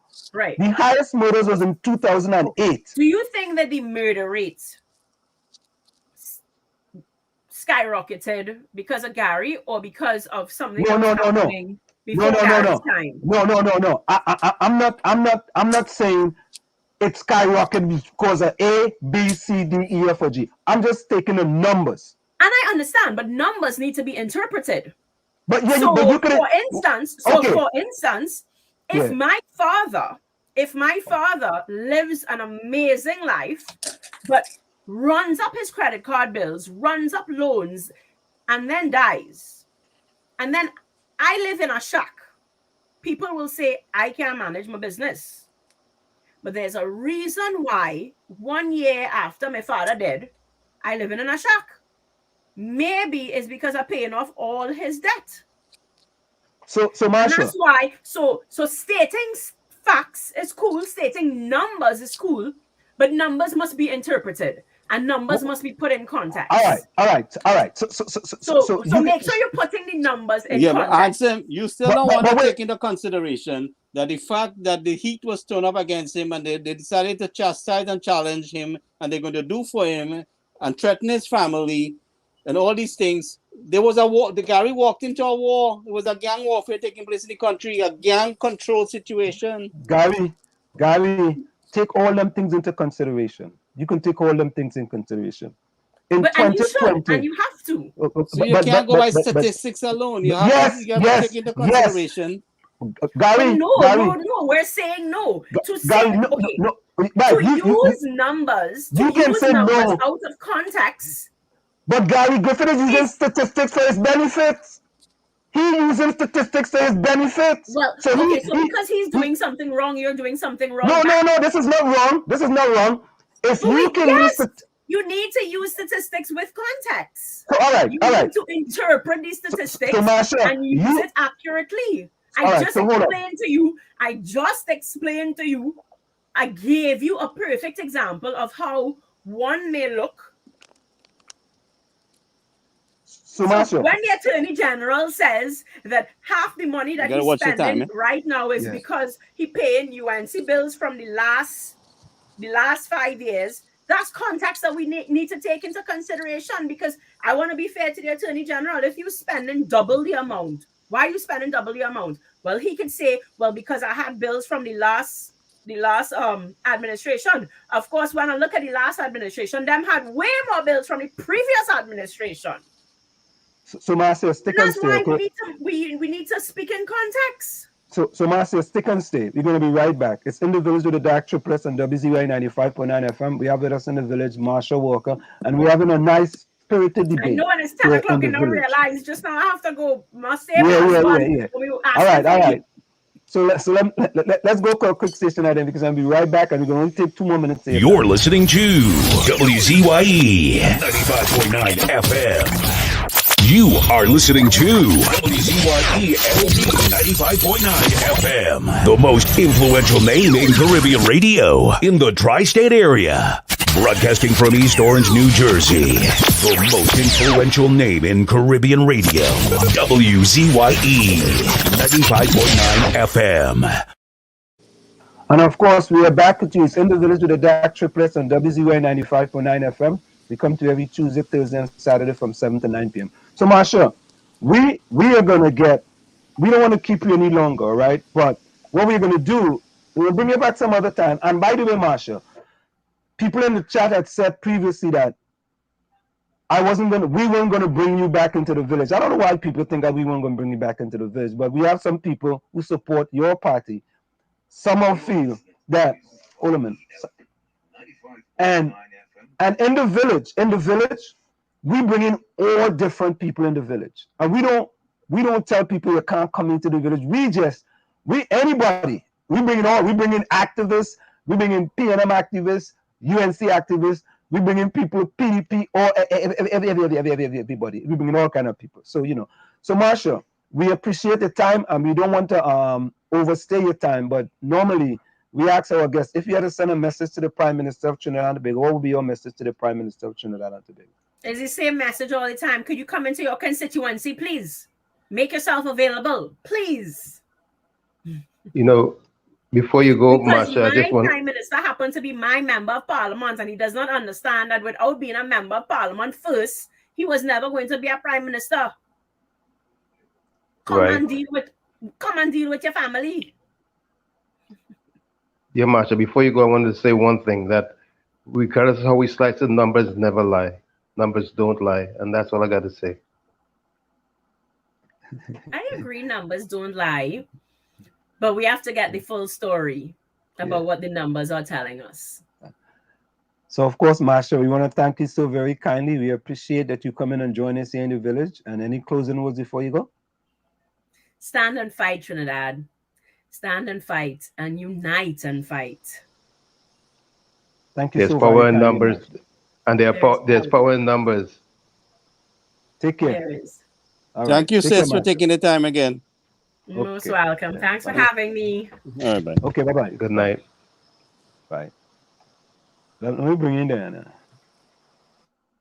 now. Yes. Yes, Whitney. You can tell us a joke, but it has to be a clean one. Okay. Wait. Hold on. Wait, Diana. Wait a minute. Let me. Ellis, you're going back and drink the stag now. You was going good, you know. Ellis, you was going good. What's Ellis doing? Ellis, who's misbehaving in the chat? Oh God, Diana, I ain't gonna lie to you. Boy, we had all kind of thing in that chat tonight, boy. Oh God. Listen here. I don't like it at all. You see this here? Okay. I don't like it at all. You all don't get me vexed, you know. All right, good. One night I ain't come in chat.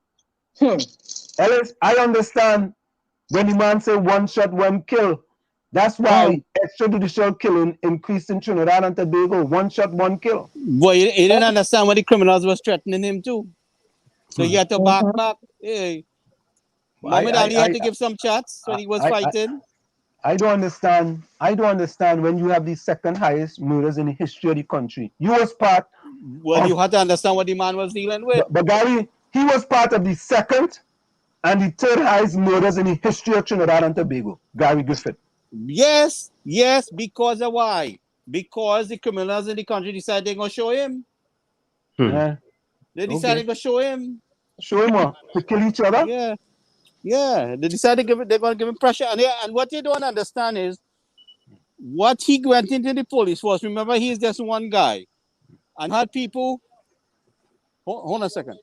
Let me welcome my friend, Eugene Julian. Welcome, Eugene. Eugene said he did not enjoy tonight's show. Eugene, why welcome. not Eugene? What Say hello to Eugene. Say hello to Eugene. Eugene is my good partner. My partner. Eugene, thanks for joining us, man. Wall Street partner. What happened? You didn't enjoy the show. What happened? Yeah, I know. What happened, Eugene? Tell me now. Tell me where's your thing? Where's your thing? What happened? Yeah, so what I'm saying is, yeah, when the man go in and take the position there, remember he was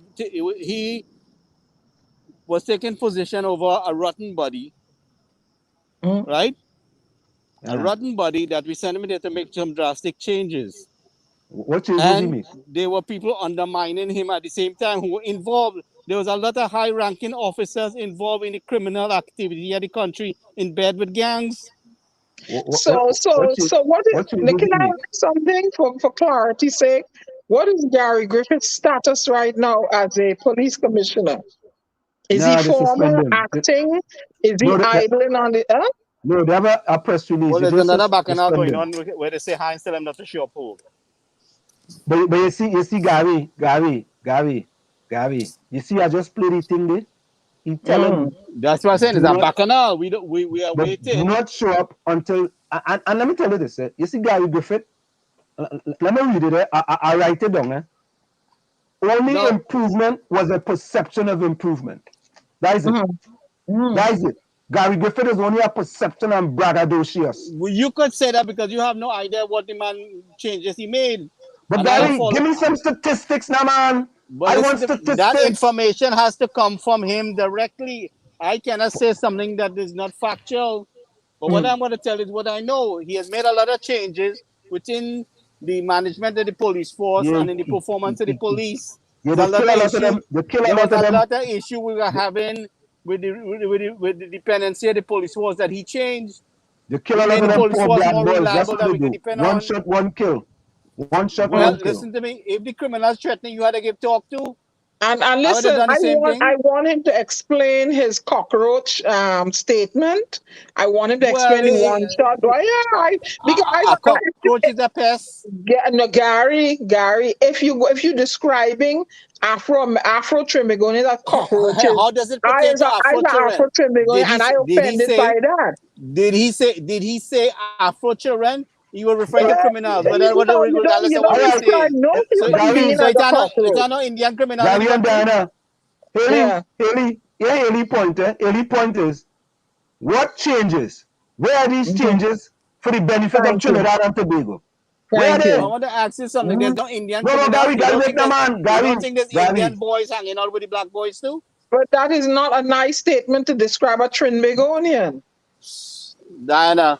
The normal population mustn't get rid of these pests. The population was calling that. But don't call them. Don't call pests and cockroaches is the same thing.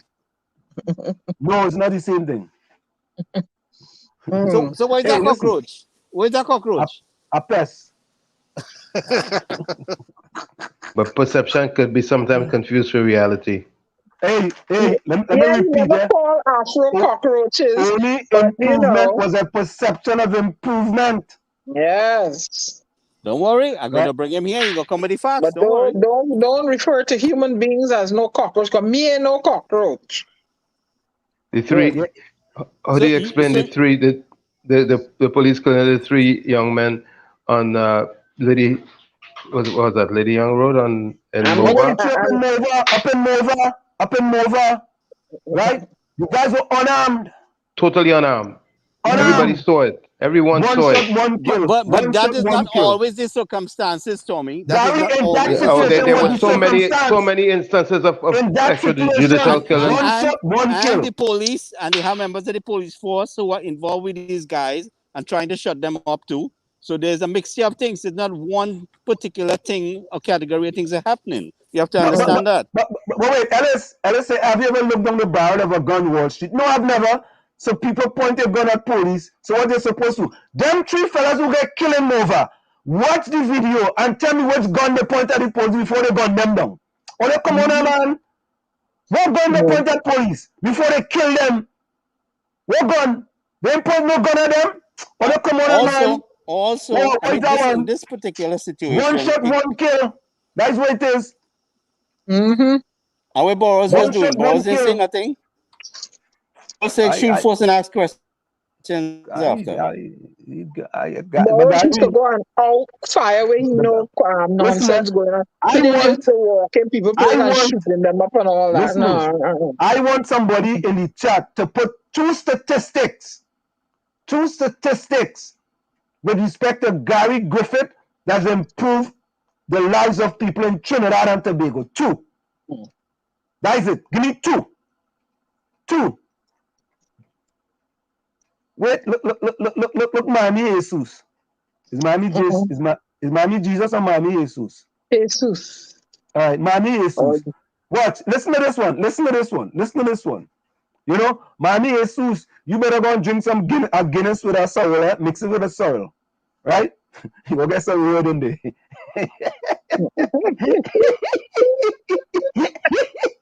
Yeah, Miami Jesus. Ellis, what is the truth? Yeah, Miami Jesus. Let me get it. Hold on. And some, I will give you the stats, but I have to leave now. Laugh out now. Now leave. Miami, I will wait till you come back. If you come back tomorrow morning, I will stay here and wait for you. I'm waiting for you. Look, Ellis. You can't handle the truth. Ellis, where's the truth? Ellis, you put a stat for me now, please. All right. I want to ask all this. I want to ask all this something. Which commissioner of police reduced kidnapping in Trinidad and Tobago the most? Which commissioner of police? Oh, go ahead. Look, man. No, come I would have to research that. Watch under Gary Griffith last under 3 years where this happened. Let me tell you something. Them innocent boys that you're trying to defend sometimes, they were walking in boldface in people's house. In fact, they're still doing some of it. In people's house, robbing them, raping them. It's a series of things that we were dealing with. But the man gave up 5,000 FULs. What that change, Gary? 5,000. The other fella gave out a few hundred. He gave up 5,000. What that change? He should have given 500,000, not 5,000. He needed to give 500,000. You're a man walk on his savannah and shoot himself. That's where it changed. A man walk on his savannah and shoot himself. That's where it changed. You don't want that, Gary. You're gonna have too much vigilante killing and what vigilante killing? You're giving law-abiding citizens the opportunity to defend themselves. They're defenseless. They've been defenseless. No. What you need different laws in place. You need to put the police to work. Not Diana, you're fooling yourself with laws. Like Charles Bronson and what was that movie Charles Bronson was in? When I talk about gun license, they say all they want to kill black people, innocent children. So who the guys killing? You think it's only Indian people they're killing? I don't say that there's not only. No, they're telling you. When I talk about gun license on social media and stuff like that, not only killing the criminals are not of Afro descent, they're Indian criminals also. I am concerned. That's what I'm saying. Look, Ulrich, answer the question. Ulrich, thank you very kindly. Ulrich, thank you. Stephen Williams. Thank you, Ulrich. The rest of them Cathy too. No, Cathy Jofield answer the question. Cathy, welcome. Cathy must say that. But then she must say that is the truth. I got the numbers here. Is it truth? Gary shut down a lot of their operations, okay, in the country. A lot of gang operations, he shut it down. He's a threat to them. He's a threat to the criminals in the police force too. Did you listen to Darius Figueroa's when he was on the program, the Mr. Figueroa, and he talked about the gang history and all that. It's not so much a police commissioner, you got to look at the supply and demand chain and stuff. If I can recall what Mr. Figueroa was saying. But Gary Griffith went in there to make some changes. He had the odds working against him. He had What the odds odds working looking against him. him? He's the commissioner of police. All the odds going to be against him. Boy, So that's what I'm saying. You know, it's and in the criminal chain, food chain, who is always at the bottom of the totem pole and who ends up behind bars? yeah, look, man, he is Jesus. And some is paying him bias, but he's still a good boy. He's still a good fella. What behind bars? Hey, listen. Didn't the imam come here and says, what was 92% African behind jail? Correct me if I'm wrong. Why? Why? Yep. Correct me if I'm wrong. So even though there's this criminal chain gang and wherever going on, you know, who does end up behind the bars? Who's the most population up behind the bars? Who committing the crime? Why they committing crime? Where the daddy is? What do you mean? Why are they committing the crime? And that is not the issue, Gary. They ended up, the Indians and the Afros ended up behind bars. The Afro men. Why? 92% of them. Sometimes a lot of them on remand. On remand for what? Why? For smoking a joint? Let's look at what's happening. If you look at the guys who are who ended up behind bars, no father wrong. No guidance from the Gary, that I had no father on, I am behind bars. So I always say consequences and choices and consequences. But what it is, how come let me finish, Gary. How come it is the Afro, the population is made up mostly of Afro men, black men behind bars? Okay, so how come in this criminal chain element? Every video you see mostly out there, right? With a robbery taking place, a store getting robbed, what do they call it? A vendor on the street, right? Mm-hmm. Who crimes? Now, where the kids from? What area?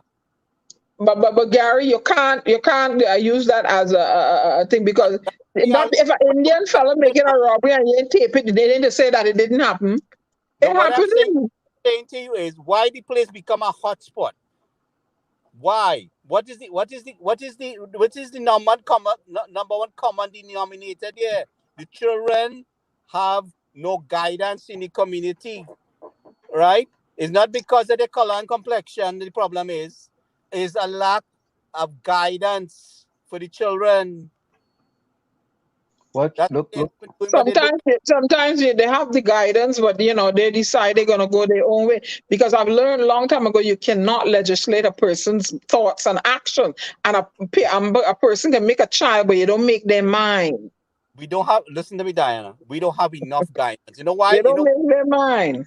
You know why they go in the direction they go in? Because the majority in their grouping is doing a certain thing. No, Gary, that's absolutely incorrect. So what? Absolutely incorrect, Gary. So you saying that the majority of people in Laventille are criminals? That's what you're saying. I am saying the majority of black kids in Laventille are criminals. What I'm saying to you is, first of all, the children are under peer pressure.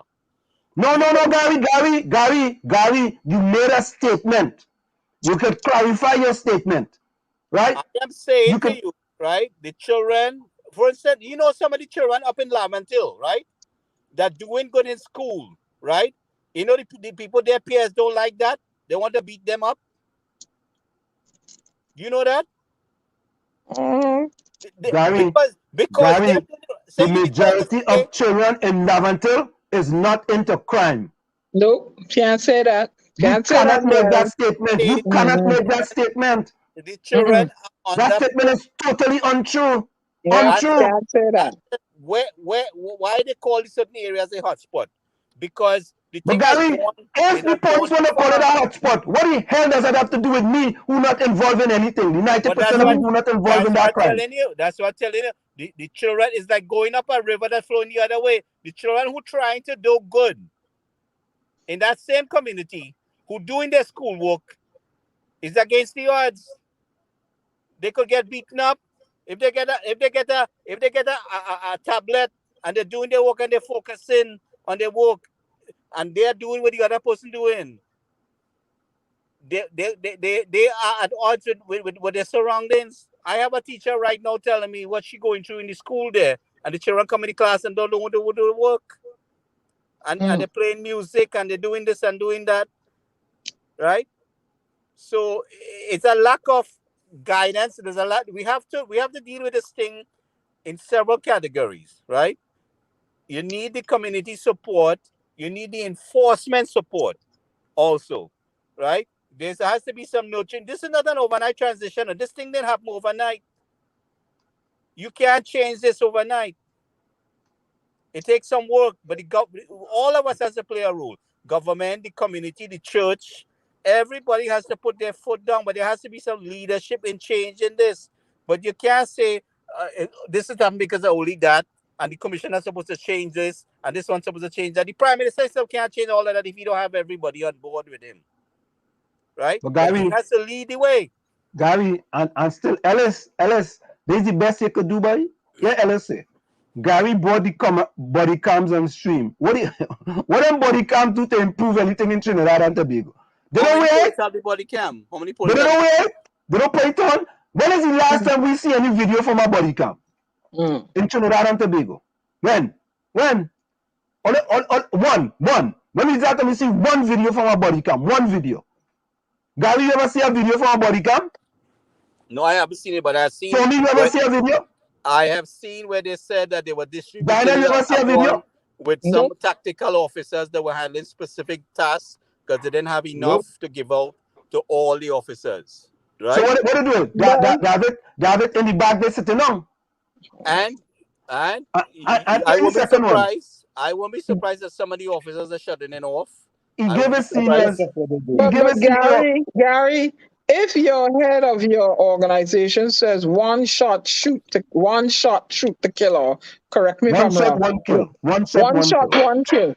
Why am I wearing a body cam for to further reiterate that? No, Dan, you have to understand why he said it sometimes, because they were threatening him too. So the police commissioner have to counterattack what they're saying. He had to stand up to them. But I don't have any children. But I would be concerned if I had a young man or woman out there, Afro, of course, and they had this policy, one shot. Well, I'd be worried about my child. But Boris said shoot to kill. He said shoot first and ask question after. But no, Boroughs used to go into the places where people were causing problems. Boroughs used to go where the borough was not just going into people's neighborhood and shooting up people. So no, I grew up under him. He didn't used to do that. If you go on and you set up shop in Trinity and you causing Trinity is a regular area and you go on in there to cause problems, Boroughs used to go in and out the problem. I want to know why Boroughs is part of the discussion in 2021. Boroughs is in the 1960s. It's just crazy. This is bizarre. Wait, listen to this, right? And this is the kind of, what Ron says. Listen to what Ron says. And I'm going to put up the elite comment after. Ron actually wrote this. DSS was funded by the PNM to bribe supporters in a Hoketa Paro to destabilize Julian John in winning the election. That's why they died a natural death. Oh my God. Honestly, I mean, think about it, boy. Think about it. How? All right. So here's the elite comment. All right. Elite comment is them kind of old ignorant arguments is what's have the country in a mess, and I agree with that. Exactly. I agree with that. We have to discuss the issues to flush out the issue. But Gary, but the discussion is. Go ahead, Tony. The discussion isn't meaningful. The discussion. What do you mean not meaningful? Because there's a lot of negative things. Yeah, because we can't be talking about boroughs in these times. No. Why not? We're drawing a reference. He did that. Not one a week could say that we chastising boroughs in Trinidad. None of we had the testicular fortitude to challenge boroughs in Trinidad. I climb the fence on Tiffy Mango, so Oh Lord. And what they call and right on the boroughs, as bad as he is, those shady was selling all the drugs right next to on the boroughs. So that's why I don't want to go down that road with boroughs, because There's the other side of boroughs that we don't even want to have to discuss. So let's just leave boroughs out of the equation. Plus the technology was on another level. We couldn't really monitor what the heck was going on, and there was a lot going on. People on the inside have a lot of negative things to say. What I'm saying, right? The commissioner took a position. Remember, he had a job to clean up the police force, and people working at odds against him with what he's trying to do. There were police officers within the TTPS that was tipping up criminals that the police come in. We've been dealing with that for years. There were police officers who were transporting drugs with police cars.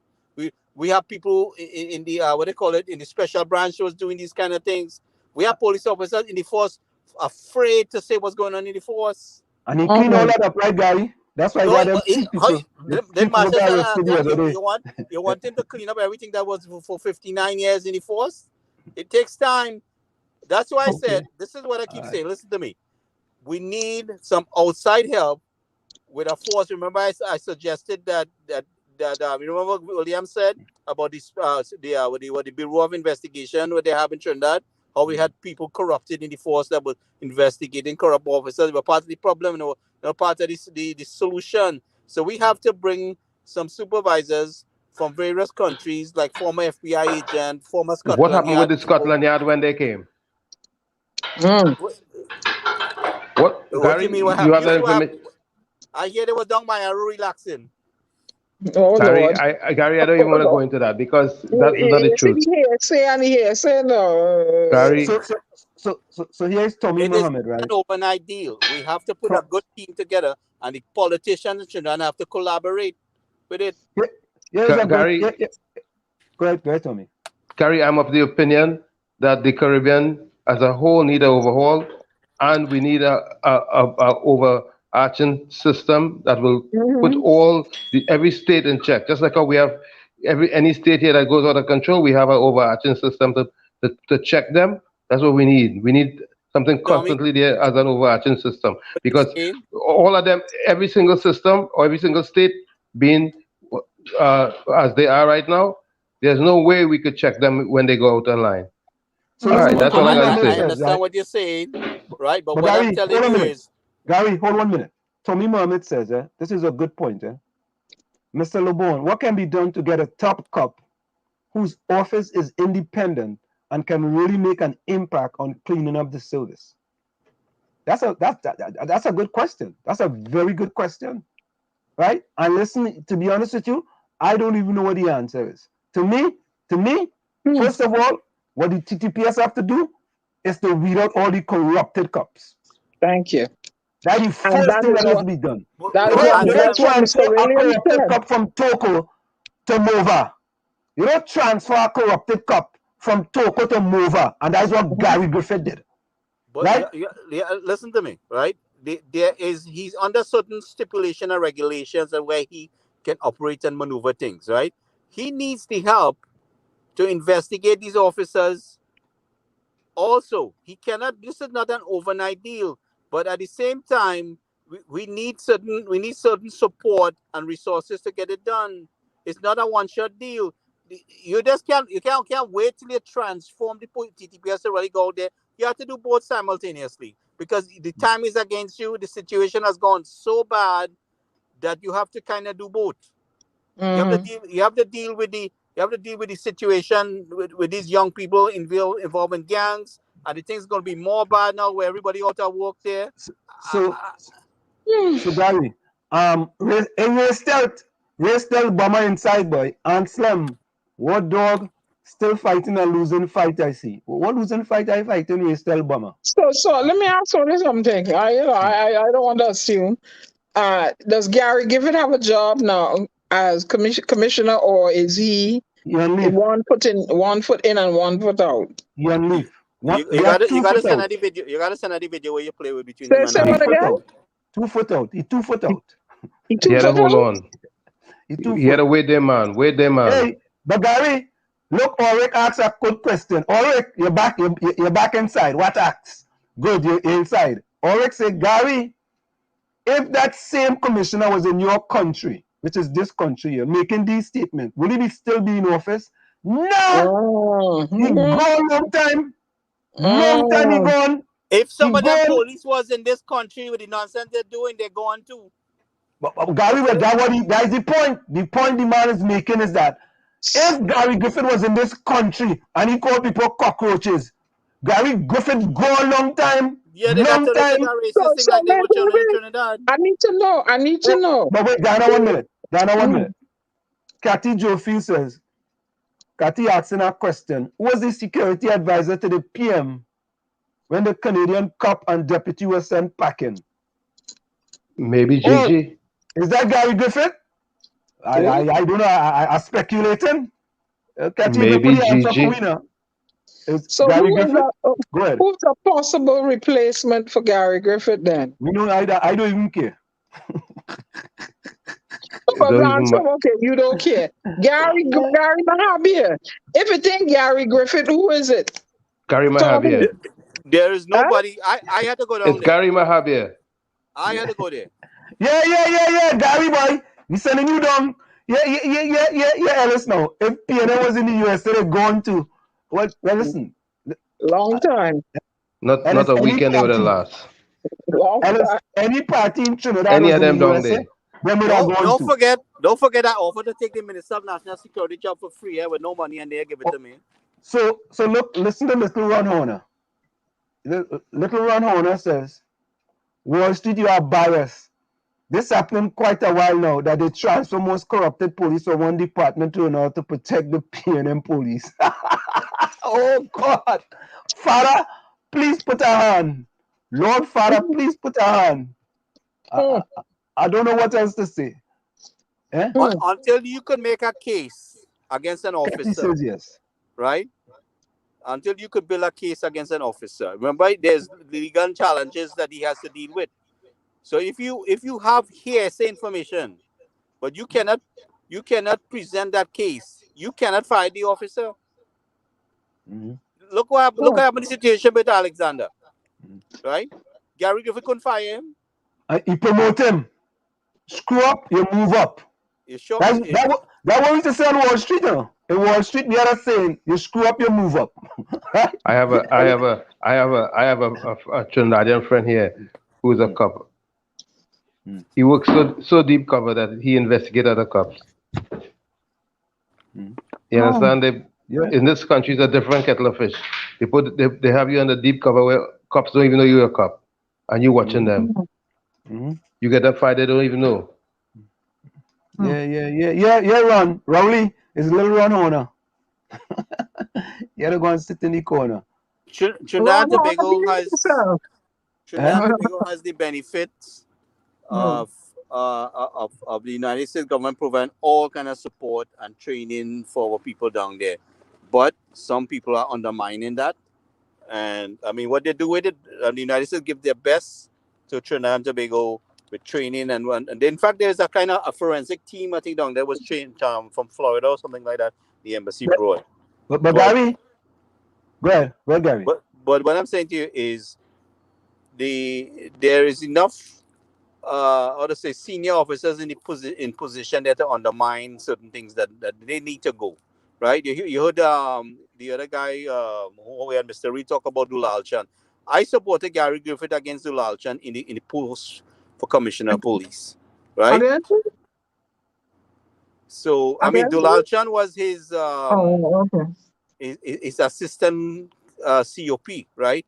You think he was not undermining Gary Griffith? Okay, so I'm telling you, you cannot judge Gary Griffith on performance until you know what he had to deal with and what changes he has made. And the only way to do that is to talk to him himself. And some things he might not be able to say to you publicly. Gary, okay, Gary, you're true there because there's a next issue with respect to a young man and a young lady who allegedly, right, had a situation with Gigi, right? And the man gave the young lady his phone to use.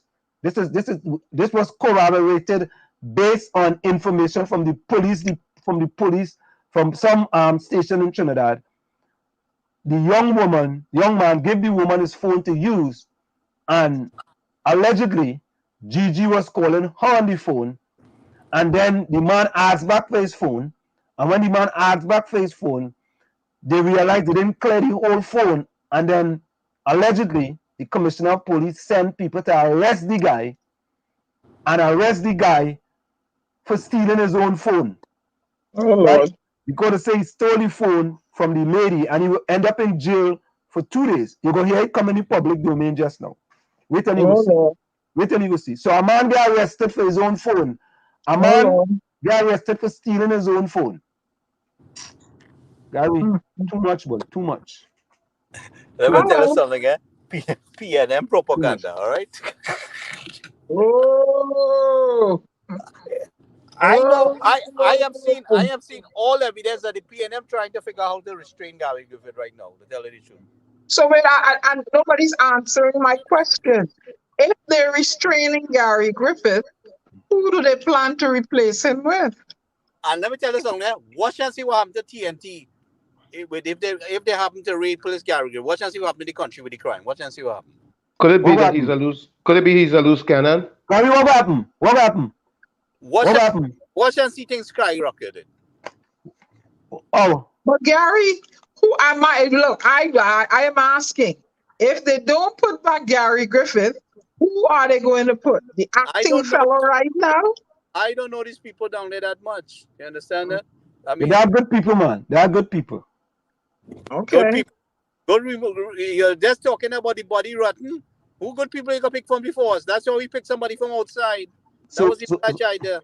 So listen to this, right? Kathy says, Nadia, thank you so much. Diana, somebody said they want you for the job. Elise says he want you for the job. No, I good. Kathy said, like, we forget this, sir. We forget this, right? Kathy said, oh, please. Mutamouth said he had a crime plan in 120 days. Back then as a political activist under the COP party. Like, we forgetting. I don't want no stress. We forgetting. Look. Diana coming to arm all the moment that all the abuse. Let me read it again. Gary, talk it to how you know. Gary, let me read it again. The only improvement under Gary Griffith was a perception of improvement. Don't worry, we go bring the facts for you. We go bring the facts for you and your PNM go along, get along, gang. Don't worry. Yeah, my thing is, the women go be armed and you interfere with a child. I see a gun strap with the woman right by her leg there. Well, guess what? Who gave them permission to wear that, Guyana? That's right. That's right. You guys, I will permission. You want to go? The man beating the hell out of you? All right. You bring the doctor report and the video and you get a gun license. He come at you again. Aim where you how to shoot. Let the judge figure it out. You think it's Gary Griffith give out too much like gun license? What you saying? What guy? Yeah. Don't put me as commissioner and slap. I go arm all the women.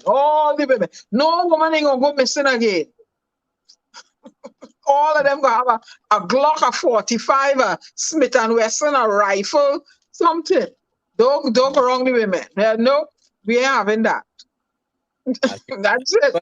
You're gonna lock up all them fellas who get them woman pregnant and leaving them. Yeah, Elise, Guy Griffith had lock up a big fish to get my food. Until I don't care for his talk. By the way, which big fish he lock up? In his 3 years. Look, Alice says, Wall Street, we had Johnny Abrams in Shogunas. He was as qualified as Stephen. However, he was a better COP. Well, Alice like you went from start to carry, boy. And the women need to feel safe in the society. I don't want to hear no more women go girl, but not them little young hot one that run away want to be with a boyfriend. You know me, I just call Jack a spade a spade. But you're snatching the women off the street and they go on missing. No, we're not having that. I get everybody. You had to work late, you're a nurse, you're getting a Glock. You're living by yourself, you're getting a Glock. That's it. In fact, I have one nose friend, somebody jumped she gate and gone in she yard, okay? And I had to take some action. I ain't saying who and where, but I just telling you. Okay. Getting a Glock. The women have to defend themselves. That's it. Because they coming through the ceiling for you and all kind of thing. You understand what I'm saying? That's why I just say it here in public domain. When I am walking anywhere in Trinidad and Tobago, day or night, I have a box cutter in my bosom right here. I ain't gotta go nowhere digging for it. Now you come and you snatch me the wrong way, well, you will be bleeding, and the judge will figure out who snatched who and who get caught. That's it. So folks, we had a marathon tonight, but we had a marathon tonight. Although we supposed to have Gary Griffith coming up soon. Yeah, I working on that. Yeah. You could ask him all the questions. Gary, don't think that you have contact. I have Mr. Griffith's card with his cell number and everything gave to me on a flight to New York. So don't think you alone. But I told you to send him an official invite. I just been busy with it. I'm going to send him the official invitation after you've spoken to him. I'm going to bait him recently. I talked to him recently. So it don't matter who bring him in. I give Ansem the information to bring him in. So I don't know what to say. I send them all the information. But I talked to him. And I said, but you know what a lot of people don't realize, right? He's a very approachable fellow, you know. He's very approachable, amicable, and congenial a sort of fella. Because when he was on, we were both in business class together. I looked to the left. I said, "That fella look like Gary Griffith." And I wanted to do something with his wife, Mrs. Dyer Smith Griffith, right? And Nicole Dyer. And I said, "Yes, it is." So I didn't know how to introduce myself. So I didn't break protocol. I gave a letter to the stewardess, handwritten letter, and asked her to deliver it to him right there. He was sitting right behind me. And he graciously accepted it and he gave me his card. Yeah, he's a very approachable fellow. You know, you look at him, but he's engaged. At least to me, engaging. You know, amicable. He was. I must say that my experience with him in conversing with him. You know, he didn't come off like a petit bourgeois. You know, I said, wow, he was engaging. You know, it's somebody they can't even approach and say nothing to. Yeah. You know, they want to, and gruff you and like Impsburg. Impsburg look like he go buff you from the time you see you come around the corner. Yeah. At least if you call him, he go come to New York City and arrest you like David Welch. Who go what? At least if you call him, I have his card in my too late now. I have his cell number right on a card. I could show it to you, but block all the number. No, she said if you call him, he go come New York City and arrest you like David Welch. He can't come arrest me in New York. He have no jurisdiction over me. I ain't calling and threatening him or nothing. Why would he want to arrest me? And Sam and his PNM go along get them gang trying to. Why would he want? I'm calling him to invite him on the show and send him an email. Why would he want to arrest me? What law did I break? No, the girl making a joke. What happened is a joke. Oh, I don't know. He'll come and arrest me, Haley. Trust me. She making it's a Dr. joke. Rowley I want on this show. That's the man I want to come on here. Yeah, you, Mr. Ballhead man. Send him an official invite. You have the email. You want to come on the show here.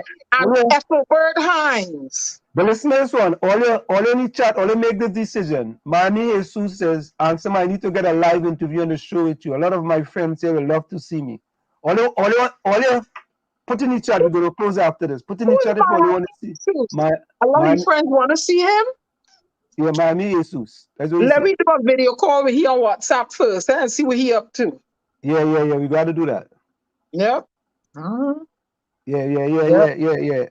Miami Jesus, we got to do that first. So anybody want to hear my joke? What joke? No, we want to hear a joke. Go ahead. I ain't talk to you. Anybody want to hear my joke in the chat? Say yes or no. Go ahead, Diana. Bring it on, Diana. Bring it on. Bring it on? All right. So there was this fella, and he standing by the road 8 o'clock in the morning with an empty envelope, and he talking in the empty envelope, right? So his friend see him, his friend was on the way to work, and he see him talking in the empty envelope. So he come back 5 o'clock in the evening, and the fella still stand up there talking in the empty envelope. He said, boy, what happened to you? He said, boy, what do you mean what happened to me? He said, but I see you stand up here all day talking in this empty envelope. He said, boy, move and go now. You see, I trying to send a voicemail all day. I know. I think I go laugh. No. I go laugh at that joke tomorrow. Wait, hear this one. Then I go laugh at that joke tomorrow. I go laugh at that one tomorrow. Let me see the chat laugh. No, nobody now. Nobody. Hey, all you know what happened Watson Duke today, right? Let me play this one real quick. All you know Watson Duke was in an accident? Yeah, PNM. Yes, I heard.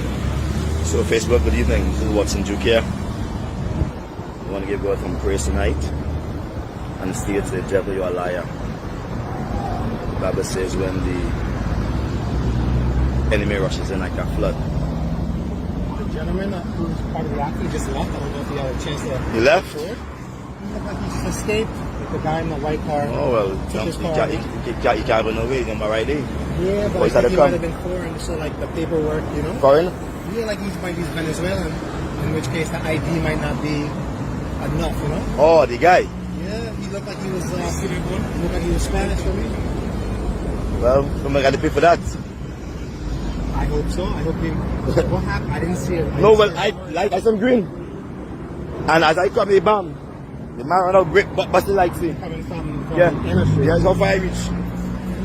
You got me straight down so. I see when you pull up on the side and we did. Right. So look, I parked up over. You know the man? Yeah. So you saw the thing too? Yeah. I tell you. I did. He liked But he put up on my seat back at a dead man here, you know. He's a hard lash, you know. The car limping. He's a hard lash, I tell you. That's why you got a Benz. Yeah, boy, that was the car. So folks, I just got in an accident there in Trinidad. I'm sure I put up there. I'm in Trinidad, just got in an accident. Right on the Rising Road here. I say devil's a liar. Man ran straight into my vehicle, almost killed me. This is this vehicle here, driving right here. See them up good.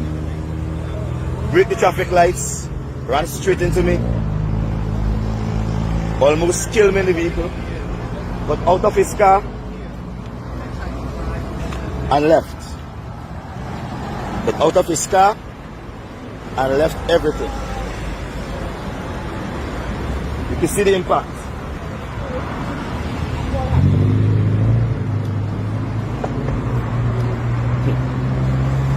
Ran straight into my car. If that was almost head-on collision, that was it, you know. Say again? If that was a head-on collision and the man hit me hard, that was it, you know. I'm sorry. But he hit me from the side, he scraped me. I'm very happy for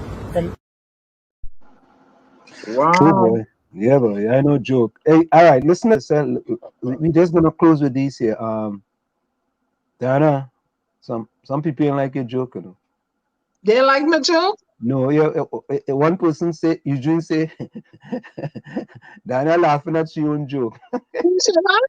Eugene knew me chat. Eugene, ha. Ellen say, Diana stick to poetry. He said, take one for effort. Ellis, you're back on this tag. I'll see you next one, Diana. Hold on. Ulrich, give us one on Gary. That's all right. Yeah, we still say, wait, the joke done? You know what? Scratch. You know, Ellis say, wait now, Santa Claus bring that steel joke for you. all your, that's not nice, you know. I like that. Rolly say voicemail. We still say good thing I say maybe. He was trying to send a voicemail the whole day. But all right. So listen. Eugene, since you're in here first time, because I always have someone who comes into the chat the first time, put in a closing comment. Eugene, put a closing comment in the chat. No, me no comedian, no. I mean, getting no joke.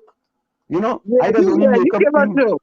You give a joke. No, me ain't getting no joke. No, I don't get joke, man. You know? But let me give them one more to redeem myself. They had 3 prime ministers in the Caribbean. So they were on this boat. One was Dr. Rowley, one was Mia Motley, and one was Gonzalez. So they was on this ship. And the devil appeared and he says, if one of you all threw something in that water and I'm able to retrieve it, then your all soul belong to me. Right? I could retrieve it. So Mia Motley, she threw a quarter in the water. The devil went on it, snatched it. He said, Miss Motley, you belong to me. Gonzalez now, he went and he threw some oil in the water. He said, but what kind of stupidness is that? The devil said, but well, I could see the oil on top of the water. Dr. Rowley sit down there, study.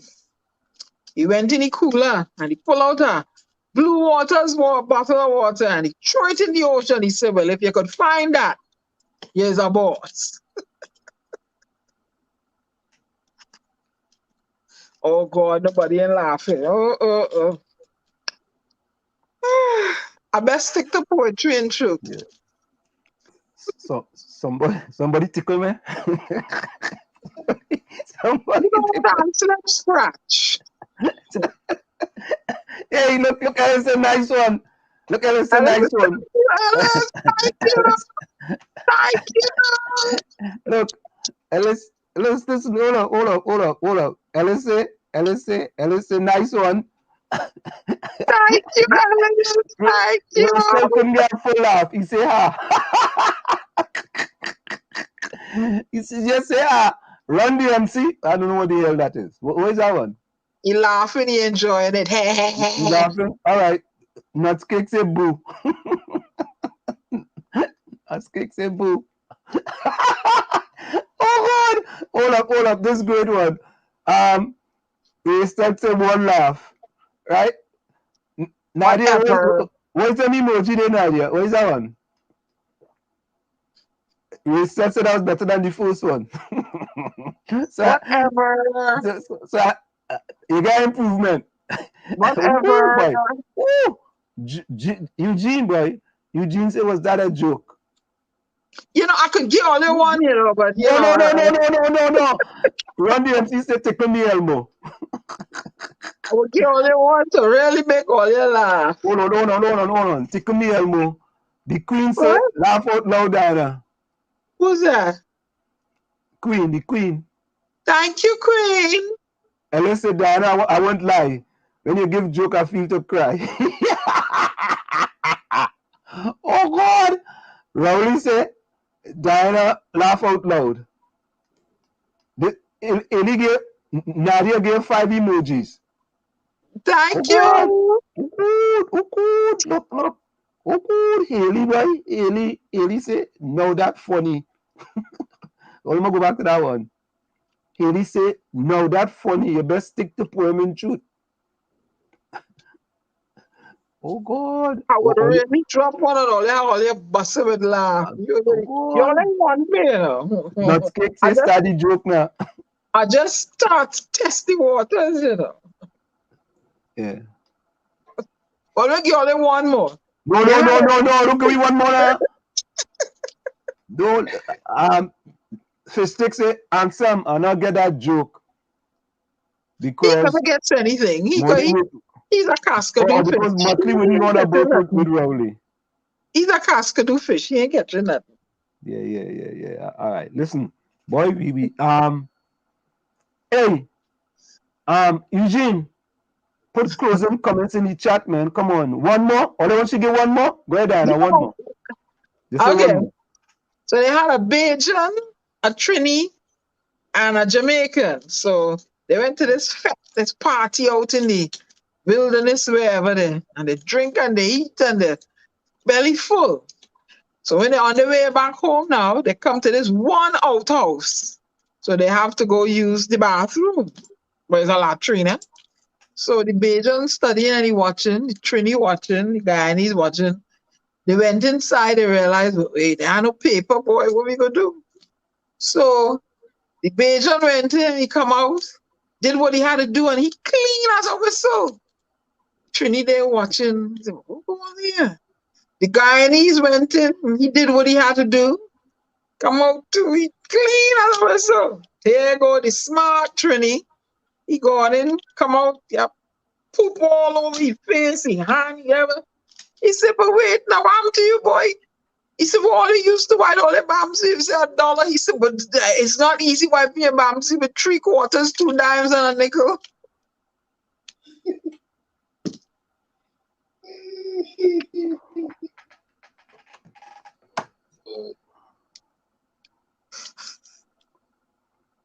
Oh, God. Yeah. Oh, God. Silence. Silence. Oh, God. Diana. Hey, look, Ellis have a joke. Ellis on the guy joke. We had to close the way. We had to go. Ellis have a joke. Look, Ellis have a joke. Ellis say, I have a joke. Pay them considering Walsh as a candidate for the next general election. Oh, God. Hey, Diana, I ain't gonna lie to you. Yeah. Yo, fist sticks it. Diana. Fist sticks it, Diana, go sleep. Oh, God. Oh, God. Oh, God. Yes. Oh, God. Well, they like my joke. That's all right. I just keep a party lively. Don't worry. I don't know. Oh, God. We still to be honest. I don't know when Diana joke was done. Oh, God. Lord of Mom, I'll never be a comedian, Tommy. No, stick to poetry. Yeah, Diana. Stick with poetry. Tell. I could give you some jokes. I'll give you some tomorrow. Don't worry. Yeah. Can't get them on here.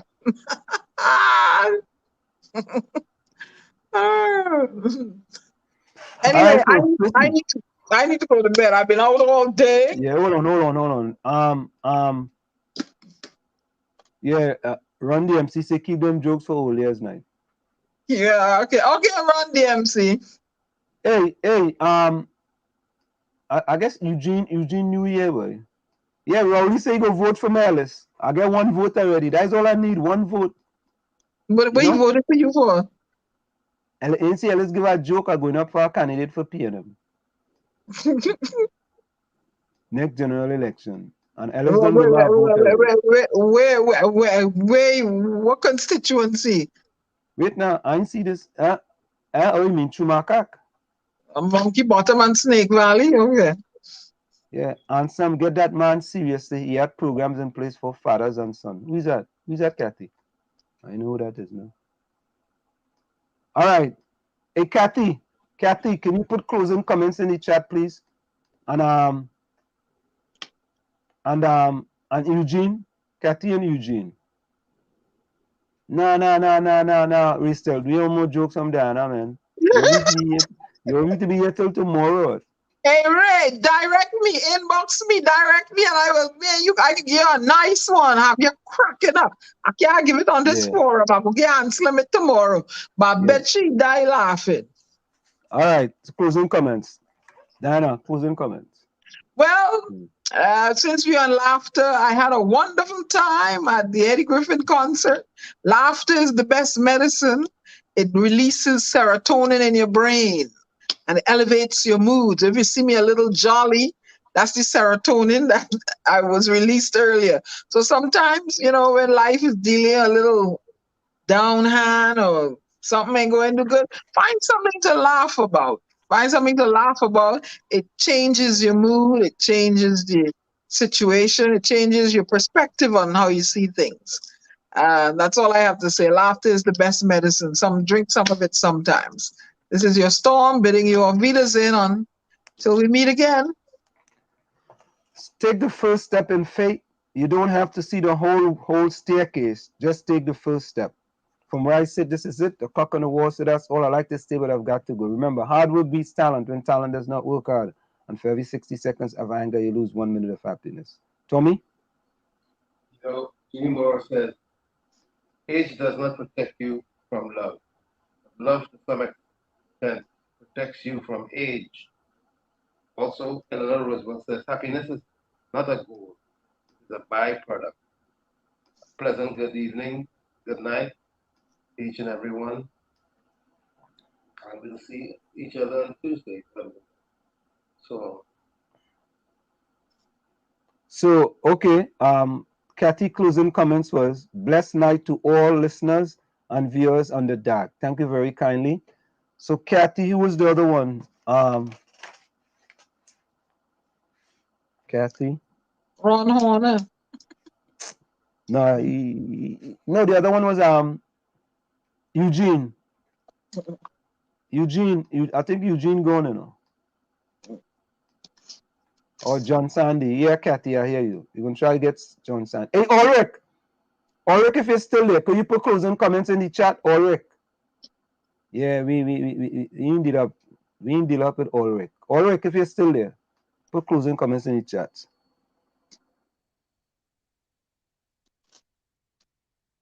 Put closing comments in the chat.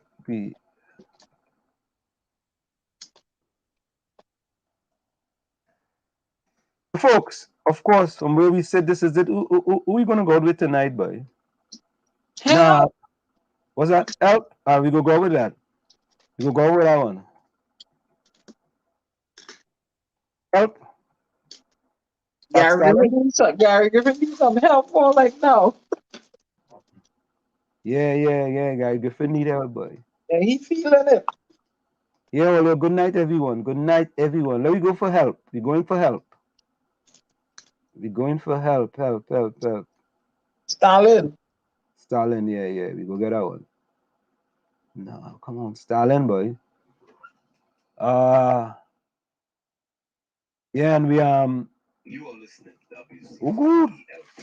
95.9 FM, Maplewood, New Jersey, broadcasting from Essex County. You're listening to... Tonight was a little marathon, boy. Tonight was a marathon one. We get some jokes from Diana tonight for the first time. Right, Diana? Help, Stalin. Yo, we getting it, you know? Help.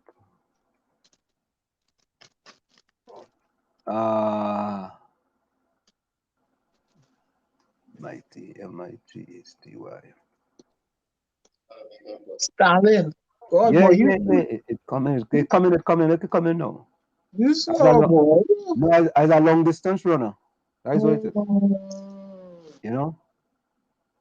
Things that start to go long distance runner. See a screen. What? Oops. Yeah, something happened. Here we go. Stalin, come now, man. What is that story? They want a story. Here it is.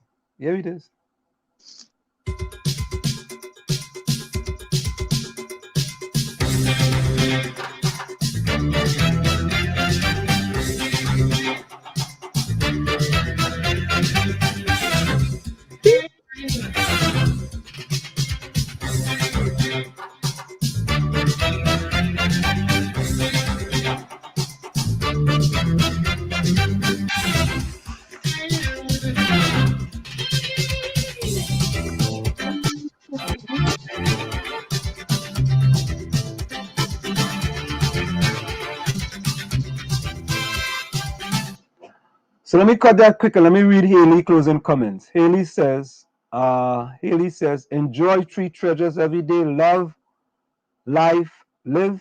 Life is about affinity. Follow affinity and live freely. Energy, what? Something too, boy. Something and energy, good night. Thank you very much, Haley. Ulrich says, 1,000 miles journey starts with one footstep. Thank you so very kindly, man. Of course, it's in the village with the DAG Triplets. Help, we going out with help.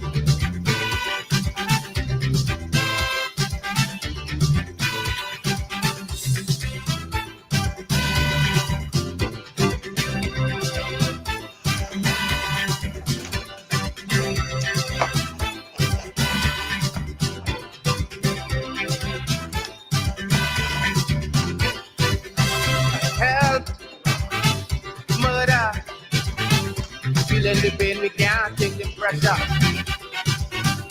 Pain, we crying. Somebody got to do something. Right now we really need a Messiah to take we out of the big disaster. For everything at all, look, we try it all in vain. Rich or poor, black or white, we feel it is pain. Then Hill, Belmont, Citrus, and Scarborough. Somebody gotta do something. Somebody gotta fix something. Somebody do something. Somebody gotta run something.